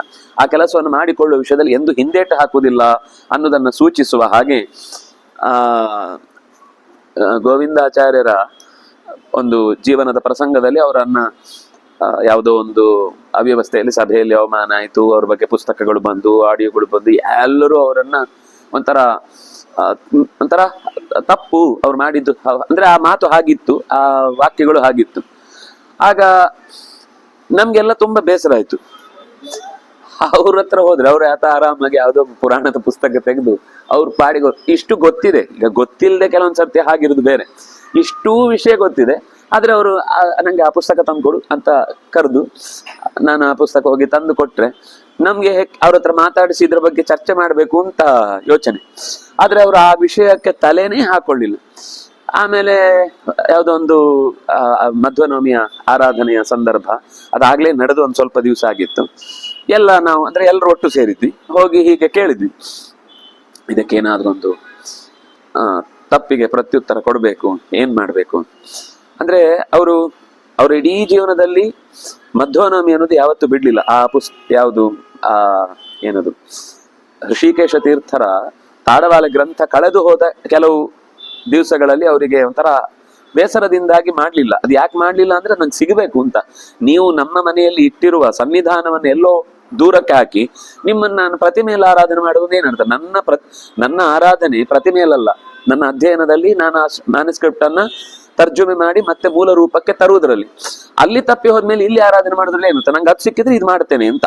ಅದು ಕೈ ಸೋತು ಬೇಡ ಅಂತ ಅಂದ್ರೆ ಅನಾಸಕ್ತಿಯಿಂದ ಬಿಟ್ಟದ್ದಲ್ಲ, ಅದೊಂದು ಹಠ ಇತ್ತು. ಆಮೇಲೆ ಸಿಕ್ತು. ಆಮೇಲೆ ಅದೇ ಆ ಕೆಲವು ವರ್ಷಗಳನ್ನು ಬಿಟ್ರೆ ಮತ್ತೆ ಅವ್ರು ನಿರಂತರ ಆ ಮನೆಯಲ್ಲಿ ಅದಕ್ಕೋಸ್ಕರ ಒಂದು ವಿಶೇಷವಾದ ಆರಾಧನೆಯ ಕ್ರಮ, ಬಂದವರಿಗೆ ಆತಿಥ್ಯ ಇತ್ಯಾದಿಗಳನ್ನೆಲ್ಲ, ಅಂದ್ರೆ ಬಹಳ ಜನಕ್ಕೆ ಅವರ ಮನೆಯಲ್ಲಿ ಒಂದು ವೃಂದಾವನ ಇದೆ. ಅವರು 3 ದಿವಸ ಬಿಡದೆ ಆ ವೃಂದಾವನದ ಪೂಜೆಯನ್ನ ಮಾಡಿ ಆರಾಧನೆಗೆ ಸುಮಾರು ಅಂದ್ರೆ ಹೋಗ್ತಾ ಹೋಗ್ತಾ ಜಾಸ್ತಿ ಆಯ್ತು. ಅಂದ್ರೆ ಒಂದು 300-400 ಜನ ದಿನಕ್ಕೆ ಸೇರುವ ಹಾಗೆ ಅವರಿಗೆ ಅಷ್ಟು ಜನಕ್ಕೆ ಆಹಾರದ ವ್ಯವಸ್ಥೆ, ಪ್ರಸಾದದ ವ್ಯವಸ್ಥೆ, ಉಪನ್ಯಾಸಗಳು, ಬೇರೆ ಬೇರೆ ಕಲಾ ಪ್ರಕಾರದ ಯಕ್ಷಗಾನ ಇರ್ಬೋದು, ಇಂಥದ್ದೆಲ್ಲ ಪ್ರಕರಣಗಳನ್ನು ಅದಕ್ಕೋಸ್ಕರ ಖರ್ಚು ಮಾಡಿ ಮನೆಯಲ್ಲಿ ಮಾಡ್ತಿದ್ರು. ಒಂದು ಮಠ ಮಾಡಬೇಕಾಗಿದ್ದನ್ನು ಒಂದು ಮನೆಯಲ್ಲಿ ಆಚಾರ್ಯರು ಮಾಡ್ತಿದ್ರು. ಅಂದ್ರೆ ಅವರ ಮನೆಯಲ್ಲಿ ಯಾವತ್ತೂ ಕೂಡ ಧಾರ್ಮಿಕ ಪ್ರಕ್ರಿಯೆಗಳು ಇಲ್ಲದೆ ಅವರು ಇನ್ನು ನೋಡುವವರಿಗೆ ಹೊರಗಡೆಯಿಂದ ನಾಮ ಹಚ್ಚುದಿಲ್ಲ ಅಥವಾ ಇನ್ನೇನೋ ಮಾಡ್ತಾರೆ ಅಂದ್ರೆ ಅವ್ರು ನಾಸ್ತಿಕರು ಅನ್ಕೊಂಡು ಬಹಳ ಜನ ಅವರನ್ನು ತಪ್ಪಾಗಿ ಭಾವಿಸ್ತಾರೆ. ಆದ್ರೆ ಹಾಗಿಲ್ಲದೆ ಅವರು ಬದುಕಿದ್ದು ಅವರ ಒಳಗೆ ದೃಢವಾದ ವಿಶ್ವಾಸ ಇತ್ತು. ಆದ್ರೆ ತಿಳಿಯದೆ ಯಾವುದನ್ನು ಮಾಡಲ್ಲ, ಅರ್ಥ ತಿಳಿಯದೆ ಅದಕ್ಕೆ ಸುಮ್ಮನೆ ಮಾಡೋದಿದ್ರೆ ಏನೋ ಆಗತ್ತೆ ಅನ್ನೋ ಭಯಕ್ಕೆ ಮಾಡಲ್ಲ, ಎಲ್ಲವನ್ನೂ ತಿಳಿದು ಮಾಡ್ತೇನೆ ಅಂತ. ಈ ಪ್ರಜ್ಞೆ ಅವರ ಬದುಕಿನಲ್ಲೂ ಇತ್ತು, ಅವರ ನಿತ್ಯದ ಅನುಷ್ಠಾನದಲ್ಲಿತ್ತು. ಅಂತ ಒಂದು ಅಪಾಯದ ಸ್ಥಿತಿ, ಅಪಾಯ ಅಂದ್ರೆ ಒಂಥರ ನೋವಾಗಿ ಕಳ್ಕೊಳ್ಳುವಂತ, ಬೇರೆಯವರಾದ್ರೆ ಆ ಅವಮಾನಕ್ಕೆ ಏನೇನೋ ಮಾಡ್ಕೊಳ್ಬೇಕಿತ್ತು. ನಮ್ಗೆ ಹೇಳಿದ್ರು ಯಾರು ಮಾತಾಡ್ಬೇಡಿ, ಇದಕ್ಕೆ ಅಹಂಕಾರಕ್ಕೆ ಉದಾಸೀನವೇ ಮದ್ದು. ಎಷ್ಟು ಅಹಂಕಾರದ ಮಾತಾಡ್ತಾರೋ ಮಾತಾಡ್ಲಿ, ನನ್ನ ಹತ್ರ ನೇರ ಯಾರಾದ್ರೂ ಪ್ರಶ್ನೆ ಕೇಳಿದ್ರೆ ಮಾತ್ರ ನಾನು ಉತ್ತರ ಕೊಡ್ತೇನೆ. ಪತ್ರಿಕೆಯಲ್ಲಿ ಕೊಡುದು, ಆಡಿಯೋದಲ್ಲಿ ಕೊಡುದು, ವಿಡಿಯೋದಲ್ಲಿ ಕೊಡುದು, ಅವ್ರವ್ರ ಮಠದಲ್ಲಿ ಮಾತಾಡುದು, ಅವ್ರವ್ರ ಸಭೆಯಲ್ಲಿ ಮಾತಾಡುದು, ಅದಕ್ಕೆ ನಾನು ಯಾಕೆ ಉತ್ತರ ಕೊಡಬೇಕು? ಉತ್ತರ ಬೇಕಾದವ್ರು ನನ್ನ ಹತ್ರ ಬರಬೇಕು, ಜಿಜ್ಞಾಸೆಯಿಂದ ಬರಬೇಕು. ನನಗೆ ಗೊತ್ತಿದ್ದ ಉತ್ತರವನ್ನು ಅವ್ರು ತಿಳ್ಕೊಳ್ಳುವ ಅಧಿಕಾರ ಇದ್ದು ಅವರಿಗೆ ಅರ್ಹತೆ ಇದ್ರೆ ಮಾತ್ರ ಕೊಡ್ತೇನೆ. ಎಲ್ರಿಗೂ ಉತ್ತರ ಕೊಡ್ಲಿಕ್ಕೆ ಆಗುದೂ ಇಲ್ಲ. ಅದು ಬಹಳ ಜನ ಹೆದರ್ತಿದ್ರು ಅವ್ರ ಹತ್ರ ಹೋಗಿ ಪ್ರಶ್ನೆ ಕೇಳಲಿಕ್ಕೆ. ಯಾಕೆಂದ್ರೆ ಆ ಪ್ರಶ್ನೆಯಲ್ಲಿ ಕುಹಕ ಇರ್ತಿತ್ತು, ಅದಕ್ಕೆ ಭಯ ಆಗ್ತಿತ್ತು. ನಮ್ಗೆ ಯಾವತ್ತೂ ಪ್ರಶ್ನೆ ಕೇಳುವಾಗ ಕಿರಿಕಿರಿ ಆಗ್ತಿರ್ಲಿಲ್ಲ, ಆದ್ರೂ ನಾವು ಪ್ರಶ್ನೆ ಕೇಳೋದು ಕಮ್ಮಿ ಮಾಡಿದ್ವಿ. ಯಾಕಂದ್ರೆ ಅವ್ರು ಹೇಳ್ತಿದ್ರು, ನಿಮ್ಗೆ ನಿಜವಾಗ್ಲೂ ಪ್ರಶ್ನೆ ಇದ್ರೆ ನೀವು ಸುಮ್ಮನೆ ಮನಸ್ಸಿನಲ್ಲಿ ಕೇಳ್ಕೊಂಡು ಕೂತ್ಕೊಳ್ಳಿ, ನಿಮ್ಮ ಪ್ರಶ್ನೆಯನ್ನು ನಾನು ಉತ್ತರ ಕೊಡ್ತೇನೆ. ಅದು 1ನೇ ದಿವಸ ಬರದೇ ಇರ್ಬೋದು, 2ನೇ ದಿವಸ ಬರೋದು, 3ನೇ ದಿವಸ ಆದ್ರೂ ಬರ್ತಿತ್ತು.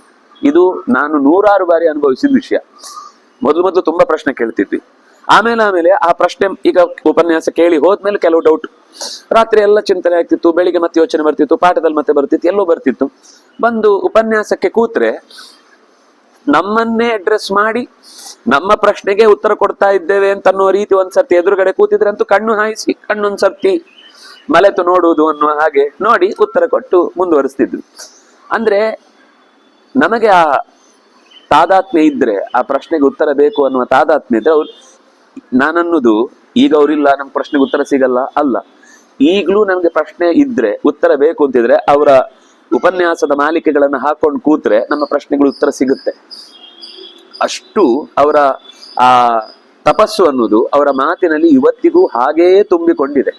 ಅದು ಅವರು ಅವತ್ತು ಆಡಿದ ಮಾತು ಕಂಠದ ಮೇಲೆ ಏನೋ ಒಂದು ಯೋಚನೆ ಮಾಡಿ ಹೇಗಾದ್ರೂ ಒಂದು ಇವತ್ತು 1 ಗಂಟೆ ಕಳೆದು ಬಿಡೋಣ ಅಂತ ಮಾತಾಡಿದ್ದಲ್ಲ. ಅವರು ಪ್ರತಿಯೊಂದು ಕ್ಷಣ ಮಾತಾಡಿದ್ದು ಕೂಡ ತನ್ನ ಜೀವನದ ಅಧ್ಯಯನದ ಸಾರವನ್ನ. ಕೆಲವೊಮ್ಮೆ ಉದಾಹರಣೆಯಾಗಿ ಅನಿವಾರ್ಯವಾಗಿ ಕೇಳುವವನಿಗೆ ಇನ್ನೂ ಅದರ ಭಾರ ಗೊತ್ತಿಲ್ಲ ಅಂತಂದಾಗ ಅವನಿಗೆ ಅರ್ಥ ಮಾಡಿಸ್ಲಿಕ್ಕೆ ಕೆಲವೊಮ್ಮೆ ಸರಳವಾಗಿ ಹೇಳ್ತಿದ್ರು ಅನ್ನೋದ್ರ ಅರ್ಥ ಅವರಿಗೆ ವಿಷಯವನ್ನು ಹೇಗಾದ್ರೂ ತೇಲಿಸ್ಬಿಡ್ಬೇಕು ಅನ್ನೋದಲ್ಲ. ಉದಾಹರಣೆಯ ಉದ್ದೇಶ ಏನು ಅಂದ್ರೆ, ಕೇಳುವವನ ಮಟ್ಟಕ್ಕೆ ಇಳಿದು ಹೇಳಬೇಕಾದ ಒಂದು ತಾಯಿಯ ನಡಿಗೆ ಹೇಗೆ ನಿಧಾನ ಆಗುತ್ತೋ ಮಗುವಿಗೋಸ್ಕರ, ಹಾಗೆ ಅವರು ಕೆಲವೊಂದ್ಸರ್ತಿ ಉದಾಹರಣೆಗಳನ್ನು ಕೊಡ್ತಿದ್ರು. ಬಿಟ್ರೆ ಕೆಲವೊಂದ್ಸರ್ತಿ ರಿಪೀಟ್ ಆಗ್ತಿತ್ತು ಉದಾಹರಣೆ ಕೂಡ. ನಮ್ಗೆ ಅದೇನ್ ಅನ್ಸುತ್ತೆ ಅಂದ್ರೆ, ಒಂದೇ ಉದಾಹರಣೆ ಹಲವು ಸಲ ಬಳಸಿದಾಗ ಹಲವು ರೀತಿಯ ಉದ್ದೇಶಗಳಿಗೆ ಅದು ಉಪಯೋಗ ಆಗತ್ತೆ ಅನ್ನೋದನ್ನ ನಾವು ಯೋಚನೆ ಮಾಡಿ ಕೇಳಿದ್ರೆ ಅದರ ಇನ್ನೊಂದು ಉದ್ದೇಶವು ನಮ್ಗೆ ಅರ್ಥ ಆಗುತ್ತೆ. ಇದು ಯುಧಿಷ್ಠಿರನಿಗೆ ಅಂತಹ ಒಂದು ಕಷ್ಟದ ಮನೆಯ ಪರಿಸ್ಥಿತಿ ಹೇಗಿದೆ ಅಂದ್ರೆ, ತನ್ನ ಮನೆಯ ಶ್ಮಶಾನ ಮೌನದ ಸ್ಥಿತಿಯಲ್ಲೂ ಕೂಡ ದೊಡ್ಡವರು ಬಂದಾಗ ಮಾಡಬೇಕಾದ ಆಧಾರದ ವಿಷಯದಲ್ಲಿ ಸ್ವಲ್ಪವೂ ಹಿಂದೇಟು ಹಾಕ್ಲಿಲ್ಲ. ಮಾಡಬೇಕಾದ ಕೆಲಸವನ್ನ ಮಾಡಿಕೊಳ್ತಾನೆ ಹೋದ್ರು.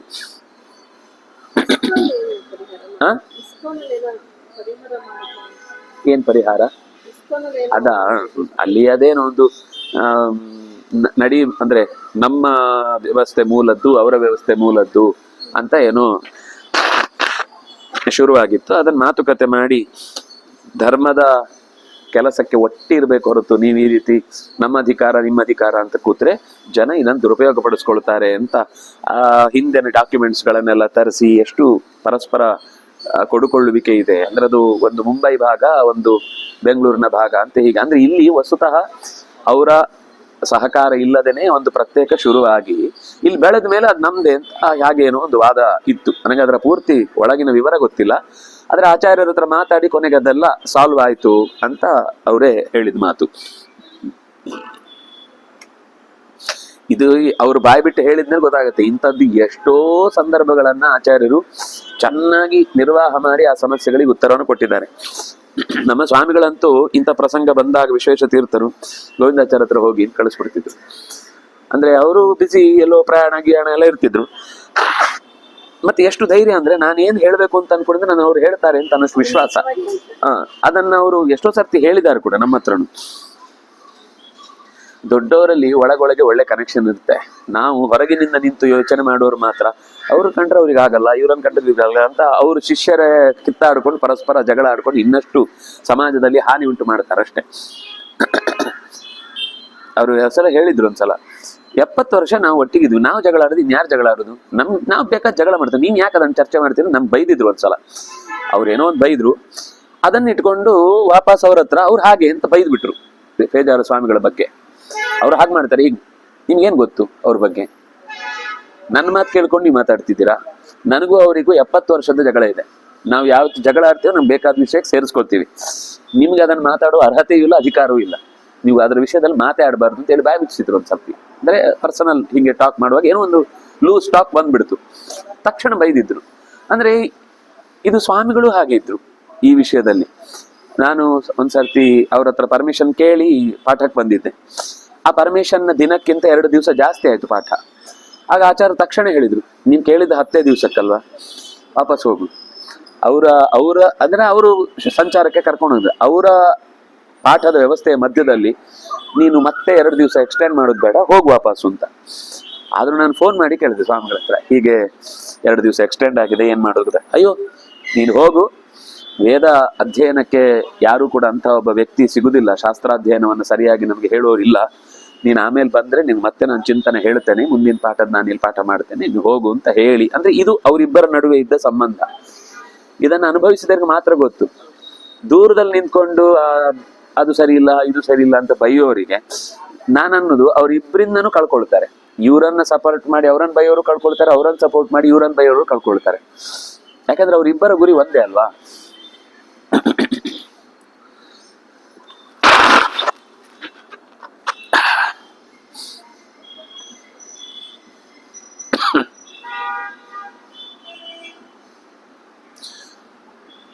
ಯುಧಿಷ್ಠಿರನಿಗೆ ತುಂಬಾ ಬೇಸರ ಆಗ್ಬಿಟ್ಟಿದೆ. ಬಾಲಶ್ಚ ಬಾಲಬುದ್ಧಿಶ್ಚ ವೀರಶ್ಚ ಪರವೀರ ಅನುಪಾಯೇನ ಸಂಗ್ರಾಮಿ ಯುದ್ಧಮಾನೋ ವಿನಾಶಿತಃ. ಯುದ್ಧದಲ್ಲಿ ಎದುರಾಳಿಗಳು ಹೂಡಬಹುದಾದ ಹೂಟಗಳನ್ನ,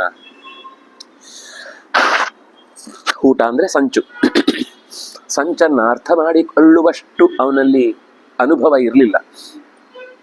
ಹಾಗಾಗಿ ಶತ್ರು ಸೈನ್ಯ ಅವನನ್ನ ನಾಶ ಮಾಡಿದ್ರು. ಪ್ರವಿಷ್ಟೇ ಅಭ್ಯಂತರೇ ತಸ್ಮಿನ್ ಸೈಂಧವೇನ ನಿವಾರಿತಾ.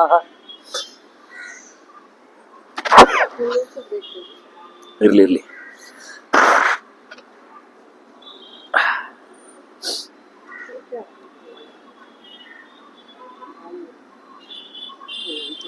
ನಾವೆಲ್ಲರೂ ಕೂಡ ಯುದ್ಧದಲ್ಲಿ ಮಯಾ ಪ್ರೋಕ್ತಃ ಸ ಸಂಗ್ರಾಮೇ ದ್ವಾರಂ ಸಂಜನಯಸ್ವನಃ, ನಮಗೆ ದ್ವಾರ ಮಾಡಿಕೊಡು, ನಿನ್ ಜೊತೆಗೆ ನಾವು ಬರ್ತೇವೆ ಅಂತ ಹೇಳಿದ್ವಿ. ಆದ್ರೆ ಪ್ರವಿಷ್ಟೇ ಅಭ್ಯಂತರೇ ತಕ್ಷಣನೇ ಸೈಂಧವೇನ ನಿವಾರಿತ.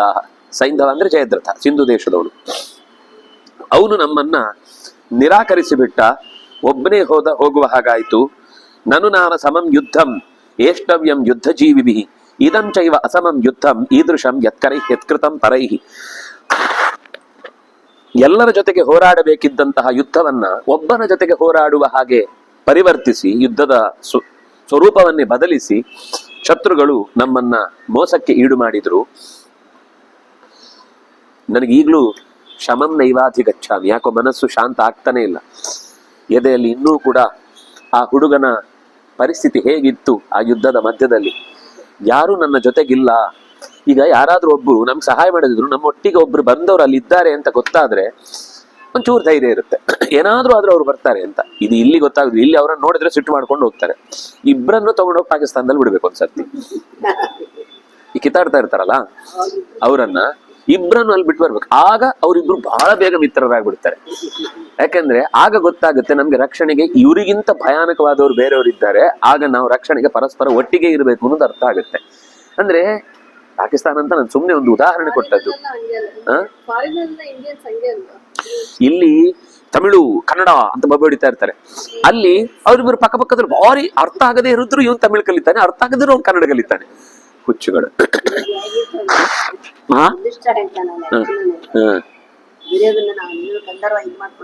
ಶತಂ ಪಂಚಾಶನ್ಯಾಯ ಅಂತ.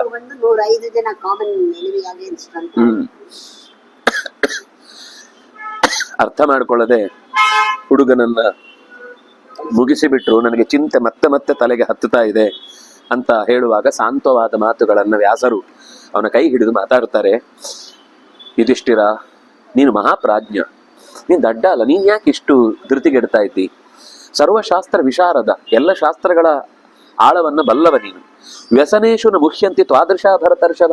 ಎಂತ ಕಷ್ಟದ ಪರಿಸ್ಥಿತಿ ಬಂದ್ರು ಕೈ ಚೆಲ್ಲಬಾರದಪ್ಪ ಪರಿಸ್ಥಿತಿಯನ್ನ. ಹತೋಟಿಯಲ್ಲಿ ಇಟ್ಕೊಂಡು ಯೋಚನೆ ಮಾಡ್ಬೇಕು, ಏನಾಗ್ತಾ ಇದೆ ಪರಿಸ್ಥಿತಿ ಅಂತ. ಸ್ವರ್ಗಮೇಶ ಗತ ಶೂರ ಶತ್ರುನ್ ಹತ್ವಾ ಬಹೂನ್ ರಣೆ. ನೀನು ಒಬ್ಬ ಹೋದ ಅಂತ ಯೋಚನೆ ಮಾಡ್ತಿದ್ದೀರಲ್ಲ, ಅವನು 10,000 ಜನ ಕರ್ಕೊಂಡು ಹೋಗಿದ್ದಾನೆ. ನಿಮ್ಗೆ ಅಷ್ಟು ಶತ್ರುಗಳು ಇಲ್ಲ. ಈಗ ಕೆಲವೊಂದ್ ಸರ್ತಿ ಈ ಚದುರಂಗ ಆಡುವಾಗ ಅದರಲ್ಲಿ ಕೆಲವೊಂದ್ ಸರ್ತಿ ಕೆಲವನ್ನ ಕಳ್ಕೊಳ್ಬೇಕಾಗುತ್ತೆ. ಎದುರಾಳಿಗಳಿಗೆ ಭಾರಿ ಖುಷಿ ಆಗ್ತಾ ಇರುತ್ತೆ, ಕಳ್ಕೊಳ್ತಾ ಇದ್ದಾರೆ, ಹೋಯ್ತು ಅಂತ. ಆದ್ರೆ ಅದು ವಸ್ತುತ ಅವರು ದಾರಿ ಮಾಡ್ಕೊಂಡು ಇನ್ನೊಂದು ಇಟ್ಟಿರ್ತಾರೆ ಮೊದ್ಲೇ. ಮೇನ್ ಸೀದ ರಾಜನನ್ನು ಹೋಗಿ ಹೊಡಿಲಿಕ್ಕೆ, ಅವ್ನು ಮುಂದೆ ಬರಬೇಕು ಅನ್ನೋದು ಕಾಯ್ಲಿಕ್ಕೋಸ್ಕರ ಒಂದನ್ನು ಬರಿ ಕೊಡ್ತಾ ಇರ್ತಾರೆ. ಆಗ ಶತ್ರುವಿನ ಮುಖ್ಯ ದ್ವಾರದೊಳಗೆ ಪ್ರವೇಶ ಮಾಡ್ಬೇಕಾದ್ರೆ ಒಂದ್ ಸಣ್ಣ ಪದಾತಿಯನ್ನು ಯಾರನ್ನೊಬ್ರನ್ನ ಬಿಟ್ಟು ಕೊಡ್ಬೇಕಾಗ, ನೀವು ಯಾರನ್ನೂ ಬಿಟ್ಟು ಕೊಡದೆ ಆಟದ ಸ್ಟೆಪ್ಪೇ ಇಡಲ್ಲ, ಹಿಂದೆ ಹಿಡಿದು ಮುಂದೆ ಇಡುತ್ತೆ ಅಷ್ಟೇ ಆಡ್ತಾ ಇದ್ರೆ ಯುದ್ಧ ಆಟ ಎಲ್ಲ ಆಗುತ್ತೆ. ಅದು ಆಟದಲ್ಲಿ ಗೆಲುವು ಬರ್ಬೇಕು ಅಂದ್ರೆ ನುಗ್ಗಬೇಕು, ಕೆಲವೊಂದ್ ಸರ್ತಿ ಹಿಂದೆ ಸರಿಬೇಕು. ಹಿಂದೆ ಸರಿಯುವುದು ಕೆಲವೊಮ್ಮೆ ಆಟ, ಮುಂದೆ ನುಗ್ಗಿ ಕಳ್ಕೊಳ್ಳುವುದು ಒಂದು ಆಟ. ಆ ಆಟದ ವ್ಯವಸ್ಥೆ ನೀನಲ್ದೆ ಇನ್ಯಾರು ತಿಳ್ಕೊಳ್ತಾರೆ. ಅವ್ನು ಎಷ್ಟು ಜನರನ್ನು ಕೊಂದಿದ್ದಾನೆ. ಅದೇ ಅನತಿಕ್ರಮಣೀಯೋ ವೈ ವಿಧಿರೇಶ ಯುಧಿಷ್ಠಿರ. ಯಾವನೇ ಒಬ್ಬ ವ್ಯಕ್ತಿ ವಿಧಿಯನ್ನ ಬದಲಿಸ್ಲಿಕ್ಕೆ ಸಾಧ್ಯ ಇಲ್ಲ. ಇದು ವಿಧಿ. ದೇವದಾನವ ಗಂಧರ್ವಾನ್ ಮೃತ್ಯುರ್ಹರತಿ ಭಾರತ. ಬಹಳ ಗಂಭೀರವಾಗಿ ಎಚ್ಚರದಿಂದ ನೀನು ತಿಳ್ಕೊಳ್ಬೇಕಾದ ಸಂಗತಿ ಅಂದ್ರೆ, ದೇವತೆಗಳು, ದಾನವರು, ಗಂಧರ್ವರು, ಇನ್ಯಾರು ಕಿನ್ನರರು, ಕಿಂಪುರುಷರು ಯಾರೆಲ್ಲ ಬಹಳ ಜನಕ್ಕೆ ಉಪಕಾರ ಮಾಡಿ ಲೋಕದಲ್ಲೆಲ್ಲ ದೊಡ್ಡ ದೊಡ್ಡ ಸ್ಥಾನದಲ್ಲಿದ್ದಾರೆ, ಅವರನ್ನೂ ಕೂಡ ಮೃತ್ಯುರ್ಹರತಿ. ದೇವತೆಗಳನ್ನೂ ಮೃತ್ಯು ಕರ್ಕೊಂಡು ಹೋಗ್ತಾನೆ. ಮೃತ್ಯುವಿಗೆ ಅವರು ಇವರು ಅಂತ ಯಾವುದೇ ವಿಭಾಗ ಇಲ್ಲ, ಎಲ್ಲರನ್ನೂ ಎಳ್ಕೊಂಡು ಹೋಗುದು ಅವನ ಕೆಲಸ. ಕ್ಷರ ಸರ್ವಾಣಿ ಭೂತಾನಿ ಕೂಟಸ್ಥ ಅಕ್ಷರ ಉಚ್ಯತೆ. ಎಲ್ಲಾ ಜೀವರಾಶಿಗಳು ಕೂಡ ಕ್ಷರ. ಕೂಟಸ್ಥಳಾದ ಲಕ್ಷ್ಮಿಯನ್ನೊಬ್ಬಳನ್ನು ಹೊರತುಪಡಿಸಿ ಉಳಿದ ಎಲ್ಲವೂ ಕೂಡ ಕ್ಷರ. ಅದು ದೇಹವನ್ನ ಕಳ್ಕೊಳ್ಳುದು ಲಕ್ಷ್ಮಿ. ನೀನು ಹೇಳಿದ ಮಾತು ಚೆನ್ನಾಗಿದೆ ವಾಸಿಷ್ಠ ಕೃಷ್ಣನೇ. ಆದ್ರೆ ನಾನು ನೋಡ್ತಾ ಇರೋದು ಎಲ್ಲರೂ ಎಂತೆಂಥ ರಾಜರು. ಕೇವಲ ಈಗ ಅವನ ಪ್ರಶ್ನೆ ಅಭಿಮನ್ಯುವಿನ ಕುರಿತಾಗಿರ್ಲಿಲ್ಲ. ಅಂದ್ರೆ ದೊಡ್ಡವರು ಎಂತ ಒಂದು ಪರಿಸ್ಥಿತಿಯಲ್ಲಿ ಬಂದಾಗ್ಲೂ ಅದರ ಜೊತೆಗೆ ಒಂದಿಷ್ಟು ಆಳವಾದ ಪರಿಸರವನ್ನ ಆಲೋಚನೆ ಮಾಡ್ತಾರೆ ಅನ್ನೋದಕ್ಕೆ ನಾನು ಕೇವಲ ಅಭಿಮನ್ಯುವಿನ ಬಗ್ಗೆ ಹೇಳ್ತಾ ಇಲ್ಲ. ಎಷ್ಟು ಜನ ಪೃಥ್ವಿ ಪಾಲರು ಈ ನೆಲದಲ್ಲಿ ಮೃತಿ ಹೊಂದಿದ್ದಾರೆ. ಬಗೆ ಬಗೆಯ ಆಯುಧಗಳನ್ನ ಬಳಸಿಕೊಳ್ಳಲು ಗೊತ್ತಿದ್ದವರು ಎಲ್ಲರೂ ಏನ್ ಅನ್ಕೊಂಡಿದ್ರು ಅಂದ್ರೆ ಇವನ್ ಜೀವನದಲ್ಲಿ ಸಾಯುವುದೇ ಇಲ್ಲ ಯುದ್ಧದಲ್ಲಿ. ಯಾಕೆಂದ್ರೆ ಇವನಿಗೆ ಇಲ್ಲಿ ತನಕ ಸೋಲನ್ನುವ ಪರಿಚಯವೇ ಇರಲಿಲ್ಲ. ಇಂಥ ವೀರರೆಲ್ಲ ಇಲ್ಲಿ ಯುದ್ಧ ಮಾಡಿದವರು ಈಗ ಹೆಣವಾಗಿ ಕಾಣಿಸ್ತಾ ಇದ್ದಾರೆ. ಎಂತೆಂಥ ವಿಕ್ರಮ ಹೆಜ್ಜೆಗಳನ್ನಿಟ್ಟವರು, ಎಂತೆಂಥ ತಪೋಬಲದಿಂದ ತುಂಬಿದವರು. ಯಾವಾಗ್ಲೂ ಪ್ರತಿಯೊಬ್ರು ಕೂಡ ನಾನು ಗೆಲ್ಲಬೇಕು ಅಂತ ಒಬ್ಬರ ಮೇಲೆ ಒಬ್ಬರು ಜಿದ್ದು ಬಿದ್ದು ಯುದ್ಧದಲ್ಲಿ ಮುಂದೆ ನುಗ್ಗಿದವರು. ಆದ್ರೆ ಅಂತಹ ಎಲ್ಲರೂ ಕೂಡ ಇವತ್ತು ಮೃತ ಸಂಜ್ಞೆಯನ್ನು ಹೊಂದಿದ್ದಾರೆ. ನನಗೀಗ ಪ್ರಶ್ನೆ, ಈ ಮೃತಿ ಅಂದ್ರೆ ಏನು? ಈ ಸಾವು ಅಂದ್ರೆ ಏನ್ ಅರ್ಥ? ಅತ್ರ ಮೇ ಸಂಶಯ ಪ್ರಾಪ್ತ ಕುತ ಸಂಜ್ಞಾ ಮೃತ ಇತಿ. ಇವರನ್ನ ಸತ್ರು ಅಂತ ಯಾಕೆ ಹೇಳ್ತಾ ಇದ್ದೀವಿ? ಕಸ್ಯ ಮೃತ್ಯು, ಕುತೋ ಮೃತ್ಯು, ಕೇನ ಮೃತ್ಯು, ಇಮಾ ಪ್ರಜಾ. ಈ ಮೃತ್ಯು ಅಂದ್ರೆ ಏನು? ಯಾರಿಗೆ ಮೃತ್ಯು ಅದು? ಹೇಗೆ ಮೃತ್ಯು ಅದು? ಯಾರಿಂದ ಮೃತ್ಯು ಅದು? ಆ ಮೃತ್ಯು ಅಂದ್ರೆ ಏನು? ನಂಗೆ ಅದರ ಬಗ್ಗೆ ಪೂರ್ತಿ ವಿವರ ಬೇಕು ಅಂತ ಅವನು ವ್ಯಾಸರು ಸಿಕ್ಕಿದ್ಮೇಲೆ ಸಣ್ಣ ಪ್ರಶ್ನೆ ಇಡ್ಲಿಕ್ಕಾಗತ್ತಾ? ಐಕೆಎಸ್ ಪ್ರಶ್ನೆ ಇಡಬೇಕು.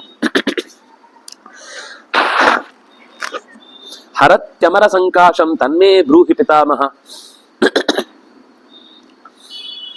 ಅಮರರು ಅಂತ ಅನ್ನಿಸಿಕೊಂಡವರಿಗೂ ಕೂಡ ಷರತ್ತುಗಳು ಅನ್ವಯ ಅಂತ ಅಮೃತ ಕುಡಿದ್ರಿಂದ ಅದು ಒಂದಿಷ್ಟು ಯುಗಗಳ ಕಾಲದ ತನಕ ಅನ್ನುವ ನಿಯಮ ಇದ್ದೇ ಇದೆ. ಅವರೂ ಕೂಡ ಏನು ನಿತ್ಯ ನೂತನರಲ್ಲ, ನಿತ್ಯ ದೇಹವನ್ನ ಕಳ್ಳದೇ ಇರುವವರೇನಲ್ಲ. ನೀನೇ ಹೇಳಿದಿ, ಅದರ ಹಿನ್ನೆಲೆ ಏನು? ಈ ಪ್ರಶ್ನೆ ಕೇಳಿದಾಗ ವ್ಯಾಸರು ಹೇಳ್ತೇನೆ, ಭಗವಾನ್ ಋಷಿ ಆಶ್ವಾಸನವಿದಂ ವಾಕ್ಯಂ ಉವಾಚ. ಅಂದ್ರೆ ಮನಸ್ಸಿಗೆ ಸಮಾಧಾನ ಕೊಡುವಂತಹ ಒಂದು ಅದ್ಭುತವಾದ ವಿಷಯವನ್ನ ಹೇಳಿದ. ವ್ಯಾಸ ಉವಾಚ ಅತ್ರಾಪ್ಯುದಾಹರಂತೀಮಂ ಇತಿಹಾಸಂ ಪುರಾತನಂ. ಹಿಂದೆ ನೀನ್ ಕೇಳಿದ ಹಾಗೆ ಒಬ್ಬ ಪ್ರಶ್ನೆ ಕೇಳಿದ್ದ. ಆ ಪ್ರಶ್ನೆಗೆ ಅದೇ ಉತ್ತರವನ್ನ ಕೊಟ್ಟಿದ್ರು. ಯಾರು ಹೇಳಿದ್ರು ಅಂದ್ರೆ ಅಕಂಪನಸ್ಯ ಕಥಿತಂ ನಾರದೇನ ಪುರಾ ನೃಪ. ಅಕಂಪನನಿಗೂ ಇದೇ ಪ್ರಶ್ನೆ ಬಂದಿತ್ತು. ಇದೇ ಪ್ರಶ್ನೆಗೆ ಉತ್ತರವನ್ನ ನಾರದರು ಇದೇ ರೀತಿ ಕೊಟ್ಟಿದ್ರು. ಅಂದ್ರೆ ನೋಡಿ, ವ್ಯಾಸರು ನಾನು ಹೇಳುದು ಅಂತ ಹೇಳ್ಬೋದಿತ್ತು. ಅದು ಒಬ್ಬ ಎಡಿಟರ್ನ ಕೆಲಸ ಅಂತ ಇಟ್ಟುಕೊಂಡ್ರೆ ಅದು ನ್ಯಾಯ. ಮತ್ತೆ ಯಾರೇ ಏನಾದ್ರೂ ಒಂದು ವಿಷಯವನ್ನು ಕೇಳಿದಾಗ ಉಪದೇಶ ಕೊಟ್ರೆ ಅದು ನನ್ನ ಸ್ವಂತದ್ದು ಅಂತನ್ನುವ ಅಹಂಕಾರದಿಂದ ಹೇಳಬಾರದು. ನಾನು ಮಹಾಭಾರತ ಓದ್ಲಿಲ್ಲ, ನಾನು ರಾಮಾಯಣ ಓದ್ಲಿಲ್ಲ, ಆದ್ರೂ ನಿಮ್ಮನ್ನು ಉಪದೇಶ ಮಾಡ್ತೇನೆ ಅಂದ್ರೆ ತಗೊಂಡೋಗಿ ಬಾವಿಗಾರು ಅಂತ ಹೇಳ್ಬೇಕು. ಆದ್ರೆ ಎಲ್ಲೋ ಹಿಂದೆ ಮುಂದೆ ಅದಕ್ಕೆ ಹಿಂದೆ ಏನೋ ಒಂದು ಕಾರಣ ಇದೆ ಅಂತ ಗೊತ್ತಿದ್ದಾಗ ಹೀಗೆ ಒಂದು ಘಟನೆ ಹಿಂದೆ ನಡೆದಿತ್ತು ಅಂತ ಹಿಂದಿನ ಪ್ರಕರಣವನ್ನ ಇಲ್ಲದೆ ಇರೋದನ್ನ ಸೃಷ್ಟಿ ಮಾಡಿ ಹೇಳುದು ಬೇಡ. ಈ ಕೆಲವರದು ಇನ್ನೂ ವಿಚಿತ್ರ. ನಾನು ಆಗ ಹೋಗಿದ್ದೆ, ಅವ್ರು ಹುಟ್ಟೇ ಇರಲ್ಲ ಅಷ್ಟೊತ್ತಿಗೆ, ಅವ್ರು ಹೇಳುದು ಕತೆ. ಅವಾಗ ಹೋಗಿದ್ದೆ, ಹಾಗಾಯ್ತು ಹೀಗಾಯ್ತು. ಹೋದವ್ರು ಅಲ್ಲೇ ಪಕ್ಕದಲ್ಲಿ ಇರ್ತಾರೆ. ಅವ್ರ ತಲೆ ಮೇಲೆ ಹಸಿ ಕಟ್ಟಿಗೆಯಿಂದ ಹೊಡೆದಾಗಿರುತ್ತದು ಅವ್ರ ಮಾತು ಸುಳ್ಳು. ಅವ್ರಿಗೆ ಇದ್ದದ್ ನಾವೇ 3 ಜನ, ಇವ್ನು 4ನೇವ್ನು ಎಲ್ಲಿಂದ ಬಂದ? ಯಾವ ಪ್ರೇತ ಆಗಿರ್ಬೇಕಿತ್ತು ಜನ್ಮದ್ದು. ಹಾಗೆ ಅನಗತ್ಯವಾಗಿ ಕಲ್ಪಿಸಿ ಹೇಳುವ ಅಗತ್ಯವೂ ಇಲ್ಲ.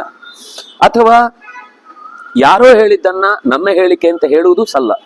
ಅದನ್ನು ವೇದವ್ಯಾಸರು ಈ ಒಂದು ಮಾತಿನ ಮೂಲಕ, ಇದು ಒಂದು ಹಿಂದೆ ನಡೆದ ಘಟನೆಯನ್ನ ಇತಿಹಾಸ ಅಂದ್ರೆ ನಡೆದ ಘಟನೆ ಆದ್ರೆ ಇತಿಹಾಸ ಇಲ್ಲ. ಈ ಪುರಾಣಕ್ಕೂ ಇತಿಹಾಸಕ್ಕೂ ವ್ಯತ್ಯಾಸ ಏನು ಅಂದ್ರೆ, ಕೆಲವೊಂದ್ ಸರ್ತಿ ಪ್ರಸಂಗವನ್ನ ಅರ್ಥ ಮಾಡಿಸ್ಲಿಕ್ಕೋಸ್ಕರ ಹೇಳುವ ಕಥೆಗಳಾದಾಗ ಅದು ಕೇವಲ ನಮಗೆ ಅದರ ಮಾರಲ್ ಮುಖ್ಯ. ಅದರ ಪಾತ್ರ ಅದು ಯಾವ ಮರದ ಕೆಳಗೆ ಕೂತಿತ್ತು, ಈಚಲ ಮರವೋ ಕಲ್ಪವೃಕ್ಷ ಮರವೋ ಅದು ಬೇಕಿಲ್ಲ. ಆ ಘಟನೆ ನಡೆಯಿತು. ಈಗ ನಿಮಗೆ ಚಿಕ್ಕ ಮಕ್ಕಳು ಇರಬೇಕಾದ್ರೆ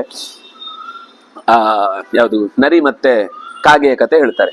ಅಲ್ಲಿ ಆ ಕಾಗೆಗೆ ಎಡಭಾಗದಲ್ಲಿ ಏನಾದ್ರು ಮಚ್ಚೆ ಇತ್ತಲ್ಲ, ಮಚ್ಚೆ ಇದ್ರೆ ಗೊತ್ತೂ ಆಗುದಿಲ್ಲ ಬಿಡಿ, ಏನಿತ್ತು ಅಂತ ಏನೋ ಪ್ರಶ್ನೆ ಕೇಳ್ತೀವ ನಾವು. ಅದು ಎಡಭಾಗದಿಂದ ಹಾರ್ತೋ ಬಲಭಾಗದಲ್ಲಿ ಅಲ್ಲಿ ಮಾಂಸ ತುಂಡಿತ್ತು, ಅದು ಯಾವುದು ಕತ್ತೆದ್ದೋ ನಾಯಿದ್ದೋ ಬೆಕ್ಕಿದ್ದೋ ಮೊಲದ್ದೋ ಕೇಳ್ತೀವ. ನಮ್ಮ ಕತೆಗೆ ಬೇಕಾದ್ದೇನದು ಹೊಗಳಿದ್ರೆ ಬಾಯಿ ಬಿಟ್ಟು ಆ ಅಂತ ತಲೆ ಮರೆತು ಓಡಬಾರದು ಅಂತ ಅರ್ಥ. ಅಷ್ಟೇ ಹೇಳಲಿಕ್ಕಿರೋದು. ಅಲ್ಲಿ ನೀವು ಇತಿಹಾಸ ಅಂತ ಹೇಳುದಿಲ್ಲ. ಇತಿಹಾಸ ಅಂದ್ರೆ ಯಾವುದು ಅಂದ್ರೆ ಯಾವುದು ಈ ನೆಲದಲ್ಲಿ ನಡೆದಿದೆಯೋ, ಯಾವುದು ಈ ನೆಲದಲ್ಲಿ ಹಿಂದೆ ಒಂದು ಪ್ರಕರಣದ ಮೂಲಕ ಒಂದು ಪಾಠವನ್ನು ಕೊಟ್ಟಿದೆಯೋ ಅದು ಇತಿಹಾಸ. ಇತಿಹಾಸ ಅಂದ್ರೆ ಆಸ ಅನ್ನುವ ಶಬ್ದ ಮೂರೂ ಕಾಲವನ್ನು ಹೇಳುತ್ತೆ. ಅಂದ್ರೆ ಭೂತವನ್ನು ಹೇಳುತ್ತೆ, ಭವತ್ತನ್ನು ಹೇಳುತ್ತೆ, ಭವಿಷ್ಯವನ್ನು ಹೇಳುತ್ತೆ. ಈ ಕಾಲದಲ್ಲೂ ಹಿಂದೆ ನಡೆದಿತ್ತು, ಮುಂದೆಯೂ ಇದೇ ತರ ನಡೆಯುತ್ತೆ. ಏನೇ ಘಟನೆಗಳಿದ್ರು ಮುಂದೆಯೂ ಇದೇ ತರ ಮಾನಸಿಕ ಸ್ಥಿತಿಗತಿಗಳು ನಡೀತಾ ಇರ್ತದೆ. ಆಗ್ಲೂ ಇದೇ ಪ್ರಶ್ನೆಗಳಿಗೆ ಇದೇ ರೀತಿಯ ಉತ್ತರಗಳು ಬರ್ತಾ ಹೋಗ್ತವೆ. ಆದ್ರಿಂದಾಗಿ ಇತಿಹಾಸ ಅನ್ನೋದು ಸಾರ್ವಕಾಲಿಕ. ಪುರಾ ಹಿಂದೆ ಅಕಂಪನನ ಪ್ರಶ್ನೆಗೆ ಉತ್ತರವನ್ನ ಕೊಟ್ಟಂತದ್ದನ್ನ ನಾನು ನಿನಗೆ ಹೇಳಬೇಕು. ಅವನಿಗೆ ಇದೇ ಪ್ರಶ್ನೆ ಬಂದಿತ್ತು, ಮೃತ್ಯುವಿನ ಕುರಿತಾದ ಪ್ರಶ್ನೆ ಬಂದಿತ್ತು. ಈ ಮೃತ್ಯು ಅಂದ್ರೆ ಏನು ಅಂತ ಅವನು ಕೇಳಿದ್ದ. ಅದನ್ನ ನಾನು ನಿನಗೆ ಹೇಳ್ತೇನೆ ಅಂತ ಹೇಳಿ, ಈ ಕಥೆಯನ್ನ ಕೇಳುವುದರಿಂದ ನೀನು ನಿನ್ನ ದುಃಖದಿಂದ ಹೊರಗೆ ಬರ್ತಿ. ನಿನಗೆ ಅದಕ್ಕೊಂದು ಒಳ್ಳೆ ಶಬ್ದ ಹಾಕ್ತಾರೆ, ತತಸ್ತ್ವಂ ಮೋಕ್ಷಸೇ ದುಃಖಾತ್ ಸ್ನೇಹ ಬಂಧನ ಸಂಶಯಾತ್. ನಿನಗೀಗ ದುಃಖ ಆಗಿರುವುದು ಯಾಕೆಂದ್ರೆ ಸ್ನೇಹ ಬಂಧನ ಸಂಶಯಾತ್. ಎಷ್ಟೋ ಜನ ಈ 11-12 ದಿವಸಗಳಲ್ಲಿ ಸತ್ತಿದ್ದಾರೆ. ಆಗ ನಿನ್ನ ಮನಸ್ಸು ವ್ಯಥೆಗೊಳ್ಳಿಲ್ಲ. ಶತ್ರು ಪಕ್ಷದವರಲ್ಲ, ನಿನ್ನ ಪಕ್ಷದವರೇ ಅನೇಕ ಜನ ಯುದ್ಧದಲ್ಲಿ ಸತ್ತು ಹೆಣವಾಗಿದ್ದಾರೆ. ಆದ್ರೆ ಅವರ ಬಗ್ಗೆ ನೀನು ವ್ಯಥೆ ಪಡ್ಲಿಲ್ಲ. ಈಗ ಮಾತ್ರ ನಿನಗೆ ತುಂಬಾ ವ್ಯಥೆ ಆಗ್ತಾ ಇದೆ. ಅಂದ್ರೆ ನಿನಗೆ ಅತಿಯಾದ ಸ್ನೇಹ. ನನ್ನ ಮಗ, ನಾನು ಬೆಳೆಸಿದವನು, ನನ್ನ ಕೈ ತುತ್ತಿನಿಂದ ಆತನನ್ನ ನಾನು ಖುಷಿಪಡಿಸಿದ್ದೇನೆ ಅಂಥವನು ಇವತ್ತು ಇಲ್ಲ ಅಂದ್ರೆ ಹೇಗೆ ಅನ್ನುವ ಅತಿಯಾದ ಸ್ನೇಹದ ಬಂಧನದಿಂದ ಹುಟ್ಟಿದಂತಹ ದುಃಖವನ್ನ ನೀನು ಕಳ್ಕೊಳ್ಳಿಕ್ಕೆ ಈ ಕಥೆ ಅನ್ನೋದು ನಿನಗೆ ಉಪಕಾರ ಮಾಡುತ್ತೆ. ಸಮಸ್ತ ಪಾಪ ರಾಶಿಘ್ನಂ, ಹಲವು ಬಗೆಯ ಪಾಪಗಳ ರಾಶಿಯನ್ನ ಕಳಿಯತ್ತೆ ಈ ಕಥೆಯನ್ನ ಕೇಳಿದ್ರೆ. ಶೃಣು ಕೀರ್ತ ಯಥೋ ಮಮ, ಗಮನ ಇಟ್ಟು ಕೇಳು ಮಾತ್ರ. ಕೇಳುವಾಗ ಎಲ್ಲೋ ಒಂಚೂರು ಮನಸ್ಸು ಆಚೆ ಈಚೆ ಹೋದ್ರೆ ಆವಾಗ ಕೆಲವು ವಿಷಯಗಳು ದಾರಿ ತಪ್ಪುವಂತಹ ಸಂದರ್ಭಗಳು ಇರ್ತವೆ. ಧನ್ಯಂ ಆಖ್ಯಾನಮಾಯುಷ್ಯಂ, ಈ ಕಥೆಯಿಂದ ಒಬ್ಬನ ಜೀವಿತಾವಧಿ ಪೂರ್ಣವಾಗುತ್ತೆ. ಆಯುಷ್ಮಾನ್ ಭವ ಅಂದ್ರೆ ಏನರ್ಥ? ಆಯುಷ್ಯದ ಪ್ರತಿಕ್ಷಣವೂ ಸಾರ್ಥಕವಾಗುತ್ತೆ. ಬದುಕಿರ್ತೇವೆ, ಕೋಮದಲ್ಲಿದ್ರೇನು ಉಪಯೋಗ? ಕೋಮ ಅಂದ್ರೆ ಈಗ ಒಂದು ತರ ಎಚ್ಚರದಲ್ಲೇ ನಾವು ಕೋಮದಲ್ಲಿರೋ ತರ. ಅಂದ್ರೆ ನಮ್ಮ ನಿಜವಾದ ಜೀವನದ ಗುರಿ ಏನು? ಅದಕ್ಕಾಗಿ ನಾವು ಯಾವಾಗ ಯೋಚಿಸುವುದಿಲ್ಲ. ಇವತ್ತು ಮಧ್ಯಾಹ್ನದ್ದೇನು, ಸಂಜೆದ್ದೇನು, ಅವ್ನು ಹೇಳಿದ್ದಕ್ಕೇನು ಉತ್ತರ ಕೊಡ್ಬೇಕು, ನಾಳೆ ಅವನನ್ನು ಹೇಗೆ ನೀಗಿಸ್ಬೇಕು, ಅವ್ರು ಏನ್ ನನ್ಗೆ ತೊಂದರೆ ಕೊಡ್ತಾರೆ, ಅದಕ್ಕೆ ನಾನು ಇವತ್ತೇ ಹೇಗೆ ಪ್ರೊಟೆಕ್ಷನ್ ಮಾಡ್ಕೊಳ್ಬೇಕು, ಇಷ್ಟೇ ಯೋಚನೆ. ಸಾವು ಅಲ್ಗ ನಗ್ತಾ ಇರುತ್ತೆ. ನೀನ್ ಇದ್ರನ್ನ ಯೋಚನೆ ಮಾಡ್ತಾ ಇರು, ನಾನು ನಿನ್ನನ್ನು ಕರ್ಕೊಂಡು ಹೋಗ್ಲಿಕ್ಕೆ ಬೇರೆ ವ್ಯವಸ್ಥೆ ಮಾಡ್ತಾ ಇರ್ತೇನೆ ಅಂತ. ಈ ಕಂಸನಿಗೆ ಹೇಳತ್ತಲ್ಲ ಆ ದುರ್ಗಾದೇವಿ, ನೀನು ಸಾವನ್ನ ಗೆಲ್ಲಿಕ್ಕೆ ಏನೆಲ್ಲ ಪ್ರಯತ್ನ ಮಾಡಿದ್ಯೋ ಅದು ಕ್ಷೇಮವಾಗಿ ಇನ್ನೊಂದ್ ಕಡೆ ಬೆಳೀತಾ ಇದೆ, ನೀನೇನು ತಲೆ ಕೆಡಿಸ್ಕೊಳ್ಬೇಡ. ಹಂಗ ಅದೇ ತಲೆ ಕೆಟ್ಟೋಗುತ್ತೆ. ಬೇರೆ ಕಡೆ ಬೆಳೀತಾ ಇದೆ ಅಂತ ಹೇಳಿದ್ಮೇಲೆ ಬಿಟ್ಟು ತನ್ನ ಧರ್ಮದಲ್ಲಿ ತೊಡಗ್ಬೋದಿತ್ತು, ಬಿಡಲ್ಲ. ದುರುಳ ಮನಸ್ಸು ನಾಶ ಮಾಡ್ಲಿಕ್ಕೆ ಹೊರಟ ಸತ್ತ. ಹಾಗಾಗಿ ಇದು ಆಯುಷ್ಯವನ್ನ ವೃದ್ಧಿ ಮಾಡುತ್ತೆ, ಶೋಕವನ್ನ ಕಳೆಯುತ್ತೆ, ಪುಷ್ಟಿಯನ್ನ ಕೊಡುತ್ತೆ, ಆತ್ಮಬಲವನ್ನ ತುಂಬುತ್ತೆ. ಪವಿತ್ರಂ, ಮನಸ್ಸನ್ನ ಇನ್ನಷ್ಟು ಶುದ್ಧೀಕರಿಸುತ್ತೆ. ಅರಿಸಂ ಸಂಘಘ್ನಂ, ಶತ್ರುಗಳನ್ನ ದೂರ ಮಾಡುತ್ತೆ. ಮಂಗಲಾನಾಂಚ ಮಂಗಲಂ, ಅತ್ಯಂತ ಪಾವಿತ್ರ್ಯವನ್ನ, ನಮಗೆ ಕ್ಷೇಮ ಭಾವವನ್ನ ಕೊಡುವಂತೆ ಮಾಡುತ್ತೆ. ಯಥೈವ ವೇದಾಧ್ಯಯನಂ, ನೀವು ವೇದವನ್ನು ಎಷ್ಟು ಶ್ರದ್ಧೆಯಿಂದ ಅಧ್ಯಯನ ಮಾಡ್ತೀರೋ ಅಷ್ಟೇ ಶ್ರದ್ಧೆಯಿಂದ ಈ ಕಥೆಯನ್ನ ಅಥವಾ ಇಲ್ಲಿ ಹೇಳಿದ ವಿಷಯವನ್ನು ನೀವು ಅಧ್ಯಯನ ಮಾಡ್ಲಿಕ್ಕೆ ಬೇಕಾದ್ದು. ಉಪಾಖ್ಯಾನಮಿದಂ ತಥಾ, ವೇದವನ್ನು ಓದುವಾಗ ಎಷ್ಟು ನಿಮ್ಮಲ್ಲಿ ಶ್ರದ್ಧೆ ಇರುತ್ತೋ ಅಷ್ಟೇ ಶ್ರದ್ಧೆಯಿಂದ ಈ ಕಥೆಯನ್ನ ಅಧ್ಯಯನ ಮಾಡಿ. ಅದು ಈ ಕಥೆಗೆ ಮಾತ್ರ ಹೇಳಿದ್ದಲ್ಲ, ವ್ಯಾಸರು ಸಮಗ್ರ ಭಾರತಕ್ಕೆ ಹೇಳಿದ ಮಾತು. ಶ್ರವಣೀಯಂ, ಇನ್ನೊಬ್ರಿಗೂ ಕೇಳಿಸ್ಬೇಕು, ನೀವು ಮಾತ್ರ ಕೇಳುವುದಲ್ಲ. ಇದನ್ನು ಮುಂದೆ ನಿಮ್ಮಲ್ಲಿ ಯಾರಾದ್ರೂ ಬಂದಾಗ ಅವರಿಗೂ ಅದನ್ನು ಹೇಳಬೇಕು.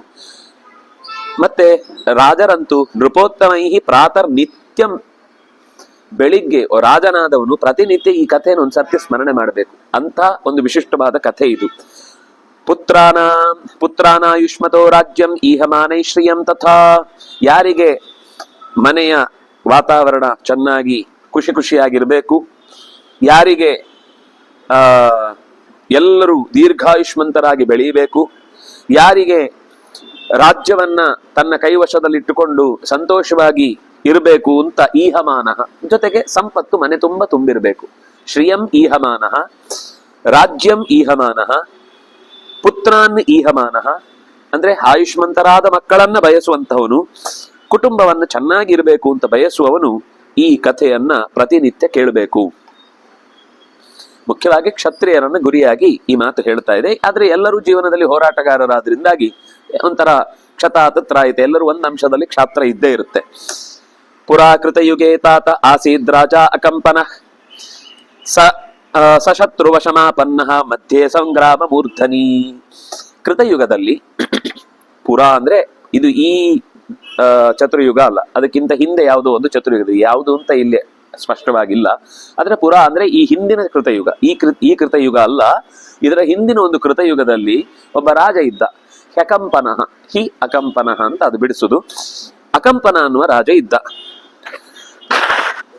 ಅವನ ಹೆಸರೇ ಹೇಳುವ ಹಾಗೆ ಅವನು ಶತ್ರುಗಳ ಕಡೆಯಿಂದ ಎಂದು ಕಂಪಿಸಿದವನಲ್ಲ, ಹಾಗಾಗಿ ಅವನಿಗೆ ಹೆಸರೇ ಅಕಂಪನ ಅಂತ. ಆದ್ರೆ ಒಂದ್ಸಲ ಏನಾಯಿತು ಅಂದ್ರೆ ಶತ್ರು ವಶಮಾಪನ್ನ, ಶತ್ರುಗಳ ವಶಕ್ಕೆ ಬಿದ್ದ, ಸಿಕ್ಕಿ ಹಾಕಿಕೊಂಡ, ಶತ್ರುಗಳ ನಡುವೆ ಸಿಕ್ಕಿ ಬಿದ್ದ. ಎಲ್ಲಿ? ಸಂಗ್ರಾಮ ಮೂರ್ಧನಿ, ಸಂಗ್ರಾಮ, ಯುದ್ಧ ಆಗ್ತಾ ಇತ್ತು. ಯುದ್ಧದಲ್ಲಿ ಶತ್ರುಗಳೆಲ್ಲ ಒಟ್ಟು ಸೇರಿ ಅವನನ್ನ ಮುಗಿಬಿದ್ರು. ಮುಗಿಬಿದ್ದಾಗ ಯೋಧಯಾಮಾಸ ಬಲವಾನ್ ಬದ್ಧಶ್ಚಾಸೀತ್ ಅಕಂಪನಃ. ಆದ್ರೆ ಸುಲಭದಲ್ಲೇನು ಅವನು ಕೈ ಸೋತದ್ದಲ್ಲ, ಬಹಳ ಹೊತ್ತು ಯುದ್ಧ ಮಾಡಿದ್ದಾನೆ. ಆದ್ರೆ ಎಲ್ಲರೂ ಸೇರಿ ಒಟ್ಟಿಗೆ ಅವನನ್ನ ಬಿಗಿ ಹಿಡಿದ್ರಿಂದ ಕೊನೆಗೆ ಅವರ ಕೈಗೆ ವಶನಾಗಿ ಬಿಟ್ಟ. ತಸ್ಯ ಪುತ್ರೋ ಹರಿರ್ನಾಮ ನಾರಾಯಣ ಸಮೋ ಬಲೆ. ಅವನಿಗೊಬ್ಬ ಮಗ ಇದ್ದ, ಅವನ ಹೆಸರು ಹರಿ ಅಂತ. ಅವನಿಗೆ ಸಾಮರ್ಥ್ಯ ಮಾತ್ರ ಹೇಗಿತ್ತು ಅಂದ್ರೆ ನಾರಾಯಣ ಸಮೋ ಬಲೆ, ಬಲದಲ್ಲಿ ನಾರಾಯಣನಿಗೆ ಸಮ, ಅಂದ್ರೆ ಯುದ್ಧದಲ್ಲಿ ಅಂತಹ ಒಂದು ತೀವ್ರವಾದ ಶಕ್ತಿ ಅವನಿಗಿತ್ತು. ಶ್ರೀಮಾನ್ ಕೃತಾಸ್ತ್ರೋ ಮೇಧಾವಿ ಯುಧ ಶಕ್ರೋಪಮೋ ಬಲಿ, ಯುದ್ಧದಲ್ಲಿ ಇಂದ್ರನಂತೆ ಹೋರಾಡಬಲ್ಲವ, ಅಸ್ತ್ರಗಳನ್ನು ಚೆನ್ನಾಗಿ ಬಲ್ಲವ, ಯಾವ ಕಾಲಕ್ಕೆ ಯಾವ ನಿರ್ಧಾರವನ್ನ ತೆಗೆದುಕೊಳ್ಳಬೇಕು ಎನ್ನುವ ದೂರದ ದರ್ಶಿತ್ವ ಉಳ್ಳವ. ಇಂಥ ಮಗ ಅಚಿಂತಯಿತ್ವ ಮರಣಂ, ತನ್ನ ಸಾವನ್ನು ಲೆಕ್ಕಕ್ಕೆ ತೆಗೆದುಕೊಳ್ಳದೆ ಶತ್ರು ಮಧ್ಯೆ ತಥೋ ಅವಿಶತ್, ತನ್ನ ತಂದೆ ಸಿಕ್ಕಿಬಿದ್ದಿದ್ದಾನೆ ಅಂತ, ಶತ್ರುಗಳ ಮಧ್ಯದಲ್ಲಿ ಸಿಕ್ಕಿಬಿದ್ದಿದ್ದಾನೆ ಅಂತ ಗೊತ್ತಾದ ತಕ್ಷಣವೇ ಶತ್ರುಗಳ ಮಧ್ಯಕ್ಕೆ ನುಗ್ಗಿದ. ಸಶತ್ರು ವಿಪರಿವೃತ ಬಹುಧಾರಣ ಮೂರ್ಧನಿ, ತುಂಬಾ ಹೊತ್ತು ಅವನನ್ನು ಕೂಡ ಶತ್ರುಗಳೆಲ್ಲ ಮುಗಿಬಿದ್ದು ಅವನನ್ನ ಮುಗಿಸುವ ಪ್ರಯತ್ನ ಮಾಡಿದ್ರು.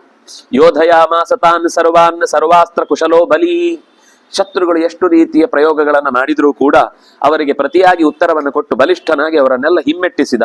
ವರ್ಷನ್ನ ಬಾಣ ಸಹಸ್ರಾಣಿ ಶತ್ರುಶ್ವಮಿತ ವಿಕ್ರಮಃ, ಶತ್ರುಗಳಲ್ಲಿ ತನ್ನ ಹಿಂದೆ ಇಡದ ಹೆಜ್ಜೆಯಿಂದ ಎದುರಿಸಿದ್ರಿಂದಾಗಿ, ಬಾಣಗಳ ಸುರಿಮಳೆಯನ್ನು ಅವರ ಮೇಲೆ ಸುರಿಸಿದ್ರಿಂದಾಗಿ ಅವರ ಶತ್ರುಗಳ ಸೈನ್ಯದಲ್ಲಿದ್ದ ಪದಾತಿಗಳು, ರಥಗಳು, ನಾಗಗಳು, ಆನೆಗಳು, ಕುದುರೆಗಳು ಎಲ್ಲವೂ ಕೂಡ ಹಿಂದಕ್ಕೆ ಸರಿಯುವಂತಾಗಿ ಮೃದ್ನನ್ ಅಥ ಸಹಸ್ರಾಣಿ ಪದಾತೀನ್ ವಾಜಿವಾರಣಾನ್, ಸಾವಿರಾರು 10,000 ಸಂಖ್ಯೆಯಲ್ಲಿ ಶತ್ರುಗಳ ಸೈನ್ಯವನ್ನ ವಿಭಿದ್ಯ ನಾಶಗೊಳಿಸಿ ಮೋಕ್ಷಯಿತ್ವಾಚ ವೈ ನೃಪಂ, ತನ್ನ ತಂದೆಯನ್ನ ತಪ್ಪಿಸಿ ಬಿಡಿಸಿಕೊಂಡು ಬಂದ. ಅಂದ್ರೆ ಅಷ್ಟು ಶೀಘ್ರ ನಿರ್ಧಾರ ತೆಗೆದುಕೊಂಡ. ಅಂದ್ರೆ ಕೆಲವೊಂದ್ ಸರ್ತಿ 1 ನಿಮಿಷ ಲೇಟ್ ಮಾಡಿದ್ರು ಕೆಲವು ನಿರ್ಧಾರ, ಪರಿಣಾಮವೇ ಉಲ್ಟಾಗಿಬಿಡುತ್ತೆ. ಅದಕ್ಕೆ ಕೆಲವು ನಿರ್ಧಾರವನ್ನ ಸಮಯಕ್ಕೆ ಸರಿಯಾಗಿ ತಗೋಬೇಕು ಅಂತ ಹೇಳುದು ರಾಜರಲ್ಲಂತೂ ಬಹಳ ಅಗತ್ಯ ಆಗುತ್ತೆ. ಕೆಲವು ಅಲ್ಲ, ಇನ್ನೊಂದೆರಡು ದಿವಸ ಹೋಗ್ಲಿ ಅಂತ ಬಿಟ್ರೆ ಆ ಯಾವುದರಿಂದ ನಾವು ಏನನ್ನ ಫಲ ಪಡಿಬೇಕಿತ್ತು ಅದೇ ನಷ್ಟವಾಗಿ ಹೋಗ್ಬಿಡುತ್ತೆ.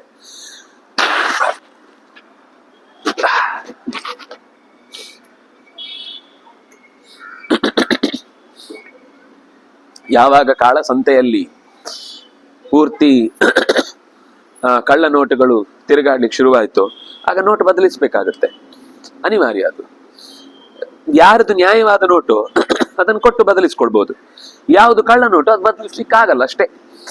ಅದನ್ನು ನೀವು 1 ವರ್ಷ ಆದ್ಮೇಲೆ ಮಾಡ್ತೇವೆ ಅಂದ್ರೆ 1 ವರ್ಷದೊಳಗೆ ಅದನ್ನ ಇನ್ನೇನೇನೋ ಬೇರೆ ದಾರಿಯಲ್ಲಿ ಅದನ್ನು ದುರುಪಯೋಗ ಮಾಡಿಕೊಂಡಾಗಿರುತ್ತೆ, ನೆಲದ ರೂಪದಲ್ಲಿ, ಬಂಗಾರದ ರೂಪದಲ್ಲಿ ಬದಲಾಯಿಸ್ಬಿಡ್ತಾರೆ. ಅದಕ್ಕೋಸ್ಕರ ಕೆಲವೊಂದು ನಿರ್ಧಾರವನ್ನ ಹೇಳಿ ಕೇಳಿ ಮಾಡ್ಲಿಕ್ಕೆ ಆಗುತ್ತೆ. ನಾನು ನಾಳೆಯಿಂದ ನೋಟ್ ಬಂದಿ ಮಾಡ್ತೇನೆ ಅಂತ ಹೇಳಿದ್ರೆ ರಾತ್ರಿಯೇ ಬ್ಯಾಂಕ್ನಲ್ಲೆಲ್ಲ ಗುಂಪು ಹೂಡ್ಲಿಕ್ಕೆ ಶುರು ಆಗ್ತಾರೆ ಜನ.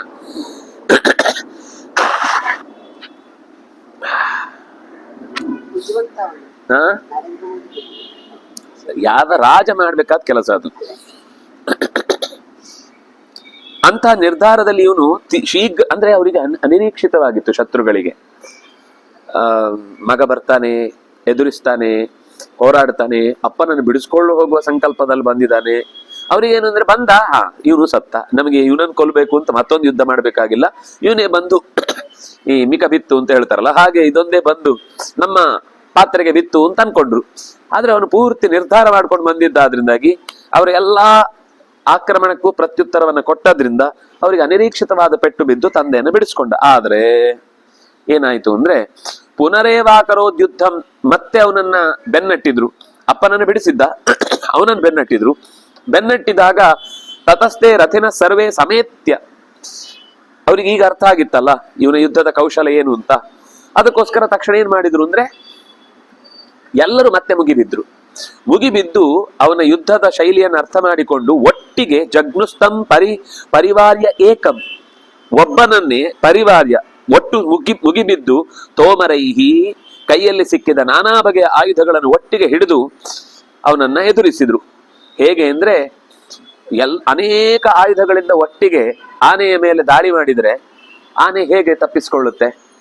ಒಂದು ಕಡೆಯಿಂದ ದಾಳಿ ಮಾಡುವಾಗ ಅದು, ಅಥವಾ 2 ಕಡೆಯಿಂದ 3 ಕಡೆಯಿಂದ 16 ಕಡೆಯಿಂದ ಒಟ್ಟಿಗೆ ದಾಳಿ ಆದಾಗ ಆನೆಯು ಕೂಡ ಮಲಗುತ್ತೆ ಅನ್ನುವ ಹಾಗೆ ಸಕರ್ಮ ದುಷ್ಕರಂ ಕೃತ್ವ ಸಂಗ್ರಾಮೇ ಶತ್ರುತಾಪನಃ ಶತ್ರುಭಿರ್ ನಿಹತ ಸಂಖ್ಯೆ ಪೃತನಾಯಾಂ ಯುಧಿಷ್ಠಿರ.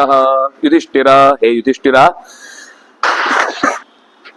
ಈ ತೀವ್ರವಾದ ಯುದ್ಧದಲ್ಲಿ ಅಪ್ಪನನ್ನ ಬಿಡಿಸಿಕೊಂಡು ಬಂದ ಮಗ ಶತ್ರುಗಳ ದುಷ್ಕರವಾದ ಯುದ್ಧದಲ್ಲಿ ಶತ್ರುಗಳನ್ನು ಬಹಳ ಹೊತ್ತು ಹಿಮ್ಮೆಟ್ಟಿಸಿ ನೋಯಿಸಿದ್ರು ಕೂಡ ತಾನು ಆ ಸೈನ್ಯದ ಮಧ್ಯದಲ್ಲಿ ಪ್ರಾಣವನ್ನ ತೆತ್ತ. ಶತ್ರುಗಳಿಂದ ಹೀಗೆ ತನ್ನ ಮಗ, ಅತ್ಯಂತ ಪ್ರಿಯನಾದ ಮಗ, ತನ್ನ ಜೀವ ಉಳಿಸಿದ ಮಗ, ಅವನನ್ನ ಕಳ್ಕೊಂಡಾಗ ಅಕಂಪನನು ಕೂಡ ಕಂಪಿಸಿ ಹೋದ. ಹೆಸರು ಅಕಂಪನ, ಆದ್ರೆ ಈಗ ಕಂಪಿಸ್ತಾ ಇದ್ದಾನೆ. ಅಮರ್ಷ ಜನಿತ ಕ್ರೋಧ ಆಹವಾತ್ ಸಹಸಾಗತ ಸರಾಜ ಪ್ರೇತ ಕೃತ್ಯಾನಿ ತಸ್ಯ ಕೃತ್ವ ಶುಚಾನ್ವಿತಃ. ಕೋಪ ಬಂತು ಶತ್ರುಗಳ ಮೇಲೆ, ಆದ್ರೆ ಏನು ಮಾಡ್ಲಿಕ್ಕೆ ಅವನಿಗೆ ತೋಚಲಿಲ್ಲ. ಮಗುವಿನ ಅಂತಿಮ ಸಂಸ್ಕಾರಗಳನ್ನು ಮಾಡಬೇಕಾದದ್ದು ಮುಖ್ಯ ಇತ್ತು. ದುಃಖದಿಂದಲೇ ಪ್ರೇತ ಕರ್ಮಗಳನ್ನು ನಡೆಸಿ ಪ್ರತಿ ದಿವಸವೂ ಕೂಡ ಅಳುತ್ತಾ ದಿನಗಳನ್ನ ಹೇಗೆ ಸುಖಮಯವಾಗಿಸುವುದು ಅಂತ ಗೊತ್ತಾಗದೆ ಒದ್ದಾಡತೊಡಗಿದ. ತಸ್ಯ ಶೋಕಂ ವಿದಿತ್ವಾತು ಪುತ್ರವ್ಯಸನ ಸಂಭವಂ ಆ ಜಗಾಮಚ ದೇವರ್ಷಿ ನಾರದೋ ಅಸ್ಯ ಸಮೀಪತಃ. ಪುತ್ರ ಸಂಜನ, ಪುತ್ರನ ಕಳ್ಕೊಂಡ ವ್ಯಥೆಯಿಂದ ಕಂಗಾಲಾಗಿ ಯಾವ ಕೆಲಸಕ್ಕೂ ಕೂಡ ನುಗ್ಗದೆ ಸುಮ್ಮನಾಗಿದ್ದ ಅಕಂಪನನ ದುಸ್ಥಿತಿಯನ್ನ ಕಂಡು ಅದನ್ನ ಪರಿಹರಿಸುವುದಕ್ಕಾಗಿ ಸ್ವತಃ ನಾರದರು ಅಲ್ಲಿಗೆ ಬಂದ್ರು. ನಾರದರಿಗೆ ಎಷ್ಟು ಕಡೆಗಳಲ್ಲಿ ಇಂಥ ಪ್ರಸಂಗ ಬರುತ್ತೆ ಅಂದ್ರೆ, ನಾರದ ಅಂದ್ರೆ ನಮ್ಮ ಮನಸ್ಸಿಗೆ ಸಂಬಂಧಪಟ್ಟ ಭಕ್ತಿಯನ್ನ ಜಾಗೃತಗೊಳಿಸುವ ಶಕ್ತಿ ಅದು. ನೀವು ಚಿತ್ರಕೇತುವಿನ ಕಥೆ, ಅಲ್ಲಿ ನಾರದರೇ ಬಂದಿದ್ದು. ಹಿಂದೆ ಯುಧಿಷ್ಠಿರನಿಗೂ ಕೂಡ ಆ ಶಿಶುಪಾಲನ ವಧೆಯಾದ ಸಂದರ್ಭದಲ್ಲಿ ಅವನಿಗೆ ಉಂಟಾದ ದುಃಖವನ್ನು ಪರಿಹರಿಸಲಿಕ್ಕೆ ಮತ್ತೆ ನಾರದರೇ ಉಪದೇಶ ಮಾಡ್ತಾರೆ. ಪ್ರಹ್ಲಾದನಿಗೂ ನಾರದರೇ ಹೇಳ್ತಾರೆ. ಆಮೇಲೆ ಧ್ರುವನಿಗೂ ನಾರದರೇ ಹೇಳಿದ್ದು. ಹೀಗೆ ಎಷ್ಟು ಕಡೆ ಸಂದರ್ಭ ಬಂದಲ್ಲೆಲ್ಲ ನಾರದರು ಅಲ್ಲಿ ಆ ಮುಂದೆ ಆ ದುಃಖ ಏನಾದ್ರೂ ಇದ್ರೆ ಅದನ್ನು ಪರಿಹರಿಸುವ ಮಾತುಗಳನ್ನ ಆಡುತ್ತಾರೆ ಅನ್ನುವ ಹಾಗೆ ಬಂದ್ರು. ಶತ್ರುವಿರ್ ವಿಜಯಂ ಸಂಖ್ಯೆ ಪುತ್ರಸ್ಯ ಚ ವದಂ ತಥಾ ಎಲ್ಲ ಬಿಡಿಸಿ ಹೇಳಿದ. ಯುಧಿಷ್ಠಿರ, ನಡೆದ ಅಷ್ಟೂ ಸಂಗತಿಯನ್ನ ನಾರದರ ಹತ್ರ, ಗುರುಗಳ ಹತ್ರ ಎಲ್ಲವನ್ನು ತೋಡಿಕೊಳ್ಬೇಕಂತೆ. ಈಗ 1-2-3 ಎಕ್ಸ್ಟ್ರಾ ಇದೆ. ಡಾಕ್ಟರ್ ಹತ್ರನೂ ಎಲ್ಲ ಹೇಳ್ಬೇಕು, ಲಾಯರ್ ಹತ್ರನೂ ಎಲ್ಲ ಹೇಳ್ಬೇಕು. ಅವ್ರು ಮಾತ್ರ ಏನ್ ಸುಳ್ಳು ಹೇಳ್ಬೋದು, ಇವ್ರು ಅವ್ರ ಹತ್ರ ಎಲ್ಲ ಸತ್ಯ ಹೇಳ್ಬೇಕು. ಆಡಿಟರ್ ಹತ್ರ ಕರೆಕ್ಟ್, ಅವರೊಬ್ರು ಇದ್ದಾರೆ.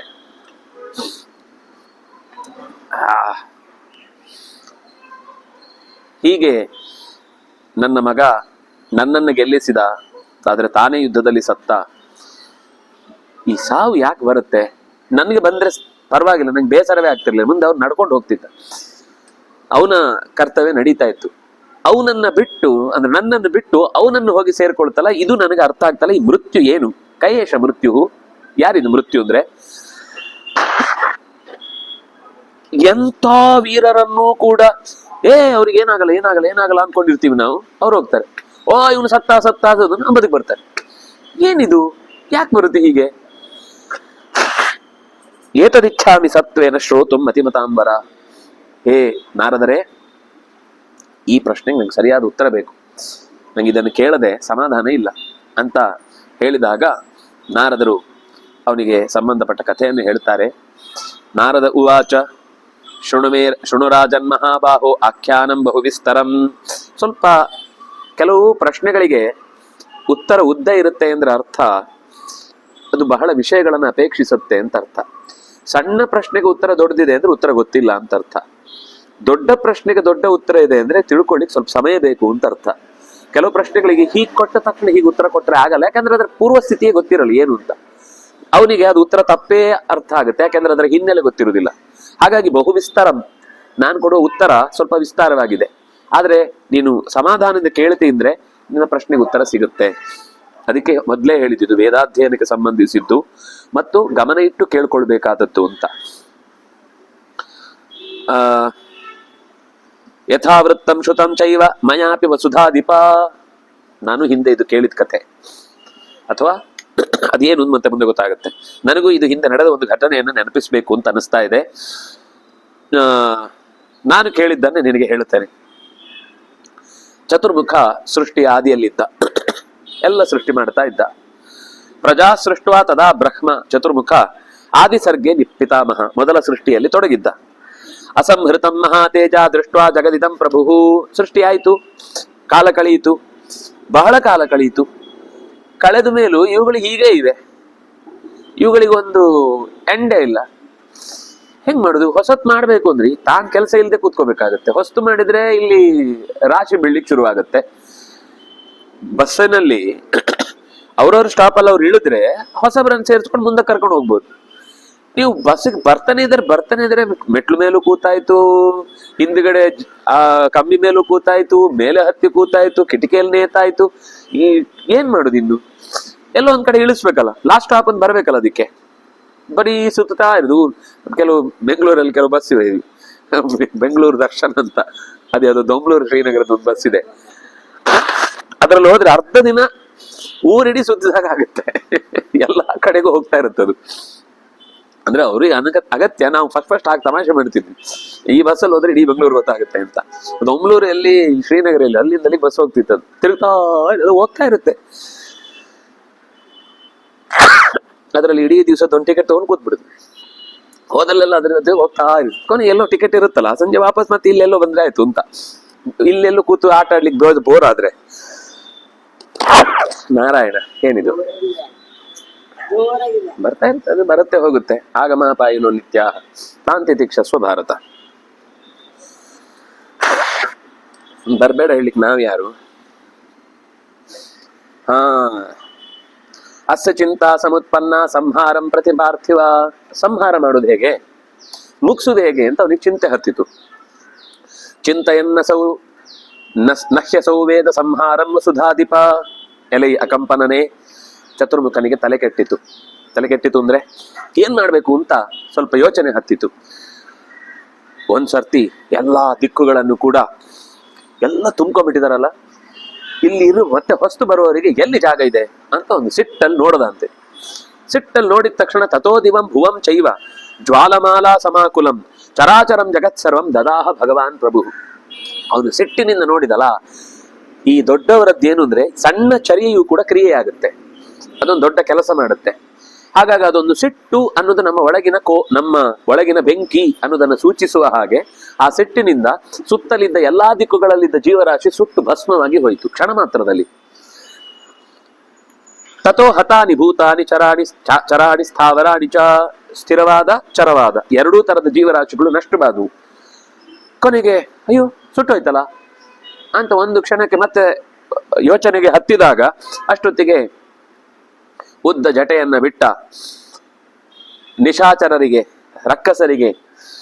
ರಕ್ಕಸರ ಗಣವನ್ನೇ ಹೊತ್ತುಕೊಂಡು ಎಲ್ಲಾ ಕಡೆಗೆ ತಿರುಗುವಂತ ಹರ ಅಲ್ಲಿಗೆ ಬಂದ.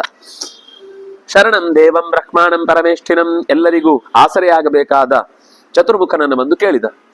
ತಸ್ಮಿನ್ ನಿಪತಿತೇ ಸ್ಥಾಣೌ ಆಪತಿತೇ ಸ್ಥಾಣೌ ಪ್ರಜಾನಾಂ ಹಿತಕಾಮ್ಯಯ. ಎಲ್ಲರೂ ಒಟ್ಟಿಗೆ ಸತ್ತೋದ್ರೆ ಏನು, ನೆಕ್ಸ್ಟಿಗೆ ಬೀಜ ಅದೇ ಅವ್ರವ್ರ ಕೆಲಸ ಮಾಡ್ಬೇಕು ಅಂತ. ನೀನು ಸೃಷ್ಟಿ ಮಾಡಿದವನು ಹೀಗೆ ಒಂದೇ ಸರ್ತಿ ಎಲ್ಲ ನಷ್ಟ ಮಾಡಿಬಿಟ್ರೆ ಮುಂದೆ ಮತ್ತೆ ಹೊಸ ಸೃಷ್ಟಿ ಹೇಗಾಗುತ್ತೆ? ಪ್ರತಿ ಸರ್ತಿ ನೀನೇ ಬಂದು ಸೃಷ್ಟಿ ಮಾಡ್ತಾ ಕೊಡ್ತೀಯಾ? ಏನ್ ಕತೆ, ಏನ್ ಮಾಡ್ತಾ ಇದ್ದೀನಿ ನೀನು? ಅಬ್ರವೀತ್ ಪರಮೋ ದೇವೋ ಜ್ವಲನ್ನಿವ ಮಹಾಮುನಿ. ಯಾರೋ ಒಬ್ಬ ಮುನಿ ಎದುರುಗೊಂಡಂತೆ ಪ್ರಜೆಗಳ ಕಾಮನೆಗಾಗಿ ಚತುರ್ಮುಖನ ಹತ್ತಿರ ಪಂಚಮುಖ ಮಾತಾಡ್ತಾನೆ. ಯಾಕಂದ್ರೆ ಒಂದು ತಲೆ ಜಾಸ್ತಿ ಇದೆಯಲ್ಲ, ಸ್ವಲ್ಪ ಜಾಸ್ತಿ ತಲೆಯಲ್ಲಿದೆ ಅಂತನ್ನೋ ರೀತಿಯಲ್ಲಿ ಒಂದು ಧ್ವನಿ ಅಷ್ಟೇ. ಕಿಂಕರ್ಮ ಕಾಮ ಕಾಮಾರ್ಹ ಕಾಮಾಜ್ಜಾತೋಸಿ ಪುತ್ರಕ ಕರಿಷ್ಯಾಮಿ ಪ್ರಿಯಂ ಸರ್ವಂ ಬ್ರೂಹಿ ಸ್ಥಾಣೋ ಯದೀಚ್ಛಸಿ. ಅವನು ಬಂದು ಕೇಳಿದ ತಕ್ಷಣ ಚತುರ್ಮುಖ ಹೇಳ್ತಾನೆ ಪಂಚಮುಖನಿಗೆ, ಏನಪ್ಪ ಬಂದ ಕಥೆ ಏನು, ಬಂದ ಉದ್ದೇಶ ಏನು? ಕಾಮಾರ್ಹ, ನೀನು ಏನು ಬೇಕಾದ್ರೂ ಬಯಸಿದ್ದನ್ನ ಮಾಡಬಲ್ಲವನು. ಕಾಮಾಜ್ಜಾತೋಸಿ, ನನ್ನ ಕಾಮನೆಯಿಂದಲೇ ಹುಟ್ಟಿದವನು ನೀನು. ಕರಿಷ್ಯಾಮಿ ಪ್ರಿಯಂ, ನಿನ್ಗೆ ಅಲ್ಲದೆ ಇನ್ಯಾರಿಗೆ ಮಾಡ್ಲಿ ನಾನು? ನಿನಗೆ ಪ್ರಿಯವಾದದ್ದನ್ನೇ ಮಾಡ್ತೇನೆ. ನೀನು ಏನ್ ಬೇಕು ಹೇಳು. ಸ್ಥಾಣೋ, ಸ್ಥಿರವಾಗಿರುವವನೇ, ಯದಿಚ್ಛಸಿ ತದ್ಬ್ರೂಹಿ, ಏನ್ ಬೇಕು ಅದನ್ನು ಕೇಳು, ಮಾಡಿಕೊಡ್ತೇನೆ. ಅಲ್ಲಿಗೆ 52ನೇ ಅಧ್ಯಾಯ ಮುಕ್ತಾಯ ಆಗುತ್ತೆ. 53ನೇ ಅಧ್ಯಾಯ. ಸ್ಥಾಣುರುವಾಚ, ಸ್ಥಾಣು ಹೇಳ್ತಾನೆ, ಪ್ರಜಾಸರ್ಗ ನಿಮಿತ್ತಂ ಹಿ ಕೃತೋ ಯತ್ನಸ್ತ್ವಯಾ ವಿಭೋ. ಎಲ್ಲರೂ ಬದುಕಬೇಕು ಅಂತಾನೆ ನೀನು ಸೃಷ್ಟಿ ಮಾಡಿದ್ದು. ತ್ವಯಾ ಸೃಷ್ಟಾಶ್ಚ ವೃದ್ಧಾಶ್ಚ ಭೂತಗ್ರಾಮ ಪೃಥಗ್ವಿಧಾ. ನೀನೇ ಸೃಷ್ಟಿ ಮಾಡಿ ಅವರಿಗೆ ಅನ್ನ ನೀಡಿ ಬೆಳೆಸಿ ದೊಡ್ಡವರನ್ನಾಗಿಸಿದ್ದು ನೀನೆ. ತಾಸ್ತವೇಹ ಪುನಃ ಕ್ರೋಧಾತ್ ಪ್ರಜಾ ನಶ್ಯಂತಿ ಸರ್ವಶಃ ತಾದೃಷ್ಟ ಮಮ ಕಾರುಣ್ಯಂ ಪ್ರಸೀದ ಭಗವನ್ ಪ್ರಭೋ. ಎಲ್ಲ ಒಂದೇ ಸರ್ತಿ ಮುಗಿಸ್ಬಿಟ್ಟಿಯಲ್ಲ. ಅಂದ್ರೆ ಕೆಲವರು ಯಾವುದೋ ಬಸ್ಸಲ್ಲಿ ಒಟ್ಟಿಗೆ ಸತ್ತವರ ಜಾತಕ ಒಂದೇ ತರ ಇರುತ್ತಾ ಅಂತ ಹೀಗೇನೇನೋ ಪ್ರಶ್ನೆ ಬರುತ್ತೆ. ಕರ್ಮ ಒಂದೇ ಇರುತ್ತೆ, ಜಾತಕ ಬೇರೆ ಬೇರೆ ಇರುತ್ತೆ. ಹಿಂದಿನ ಎಲ್ಲ ಘಟನೆಗಳು ಬೇರೆನೆ. ಇದೊಂದು ಘಟನೆ ಅಷ್ಟು ಜನ ಒಟ್ಟಿರ್ತಾರೆ ಅಷ್ಟೇ. ಅವರು ಅಷ್ಟು ಜನ ಸೇರಿ ಹಿಂದೆ ಮಾಡಿದ ಯಾವುದೋ ಒಂದು ಕರ್ಮ ಒಟ್ಟಿಗಿರುತ್ತೆ, ಸೇರಿಸುತ್ತೆ ಅಷ್ಟೇ.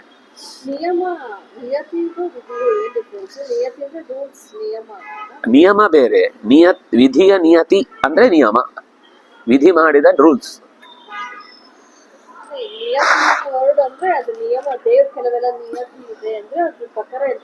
ರೂಲ್ಸ್ ಇರುತ್ತೆ ಅಂತ. ಆ ನಿಯಮದ ಪ್ರಕಾರ ವಿಧಿ ಏನ್ ಹೇಳ್ತಾನೋ ಅದ್ ನಡೆಯುತ್ತೆ. ಚತುರ್ಮುಖನೇ, ಅವನದೇ ಹೆಸರು, ಅವನದೇ ಹೆಸರು. ಸಂಹರ್ತುಂ ನಚಮೇ ಕಾಮ ಏತದೇವಂ ಭವೇದಿತಿ.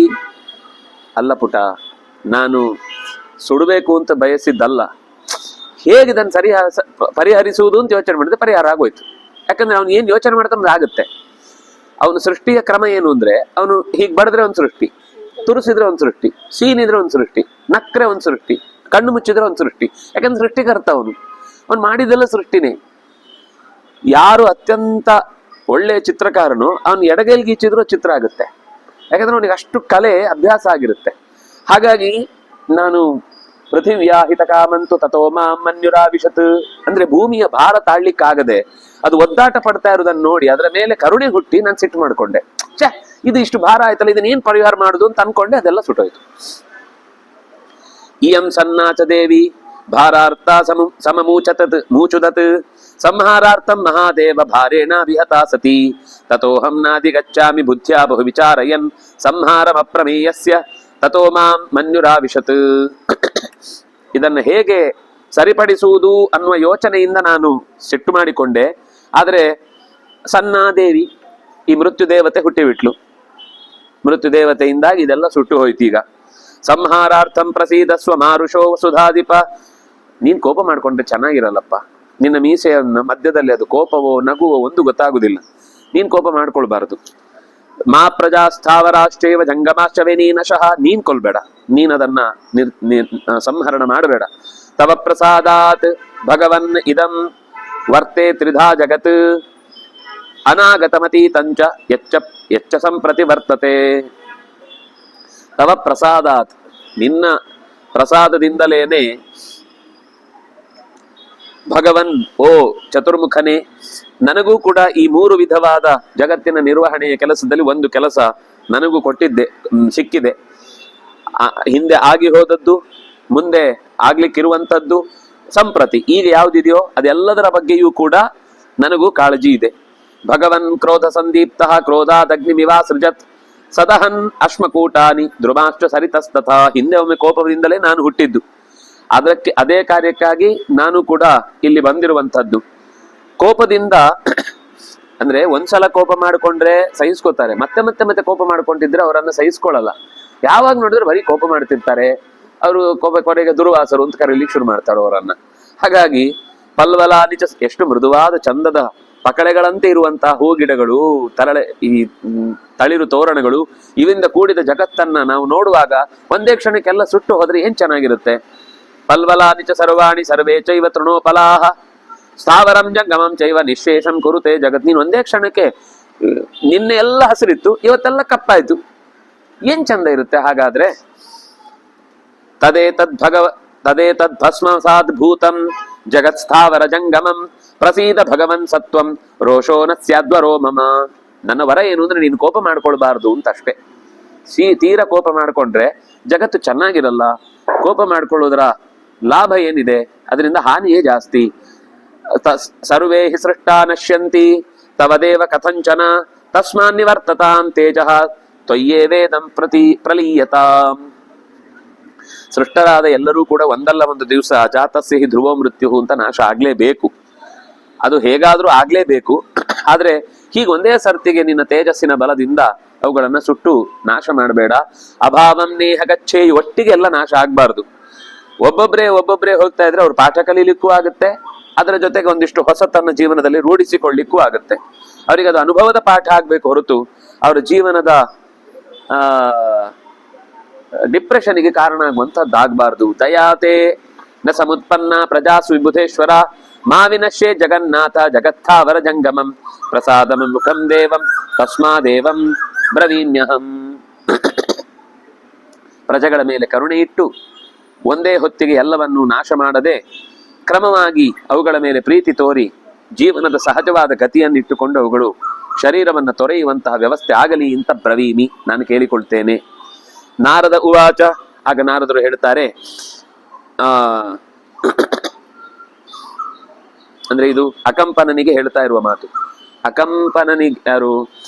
ಜನಮೇಜಯರಿಗೆ ವೈಶಂಪಾಯನರು ಹೇಳ್ತಾ ಇರುವುದು, ಸಂಜಯ ಧೃತರಾಷ್ಟ್ರನಿಗೆ ಹೇಳ್ತಾ ಇರುವುದು, ಯುಧಿಷ್ಠಿರನಿಗೆ ನಾರದರು ಹೇಳ್ತಾ ಇರುವುದು, ಯುಧಿಷ್ಠಿರನಿಗೆ ವ್ಯಾಸರು ಹೇಳ್ತಾ ಇರುವುದು, ನಾರದರು ಅಕಂಪನನಿಗೆ ಹೇಳ್ತಾ ಇರುವುದು, ರುದ್ರದೇವರು ಬ್ರಹ್ಮದೇವರ ಹತ್ರ ಮಾತಾಡ್ತಾ ಇರುವುದು. ಇನ್ನೂ ಒಂದು ಬರುತ್ತೆ ಇದ್ರ ನಂತರ, ಒಂದು ಇದ್ರೊಳಗೆ ಮತ್ತೊಂದಿದೆ, ಅದನ್ನಾಗಿ ಗಮನ ಇಟ್ಟು ಕೇಳಿ. ಅಂದ್ರೆ ಕಥೆಯನ್ನ ಎಷ್ಟು ಜಾಗ್ರತೆಯಾಗಿ ಕೇಳ್ಕೋಬೇಕು ಅಂತ ಅನ್ನೋದನ್ನ ಅದಕ್ಕೆ ಹೇಳಿದ್ದು. ಹೀಗೆ ಆ ಮೃತ್ಯು ದೇವತೆಯ ಸೃಷ್ಟಿಯ ಬಗ್ಗೆ ಚತುರ್ಮುಖ ಒಂದು ಸೂಚನೆ ಕೊಟ್ಟ ಅಲ್ವಾ, ಅದನ್ನ ಪ್ರಶ್ನೆ ಮಾಡ್ತಾನೆ. ಏನದು? ಹಾಗಂದ್ರೇನು? ಎಂಥವಳವಳು? ಅವಳ ಕಾರ್ಯಭಾರ ಏನು ಅನ್ನೋದನ್ನ ಕೇಳ್ತಾರೆ. ಅವಳಿಗೆ ಒಂದು ಕೆಲಸ ವಹಿಸ್ತಾರೆ. ಅವಳು ನನ್ನ ಹತ್ರ ಆಗಲ್ಲ ಅಂತ ನಿರಾಕರಣೆ ಮಾಡ್ತಾಳೆ. ಆಮೇಲೆ ಚತುರ್ಮುಖ ಅವಳನ್ನು ಹೇಗೆ ಒಪ್ಪಿಸ್ತಾರೆ ಅಥವಾ ಏನ್ ಮಾಡ್ತಾರೆ ಅನ್ನೋದನ್ನ ನಾಳೆಯ ಚಿಂತನೆಯಲ್ಲಿ ಅನುಸಂಧಾನ ಮಾಡೋಣ. ಶ್ರೀ ಹರಿಪ್ರಿಯತಾಂ ಶ್ರೀಕೃಷ್ಣ ಅರ್ಪಣಮಸ್ತು.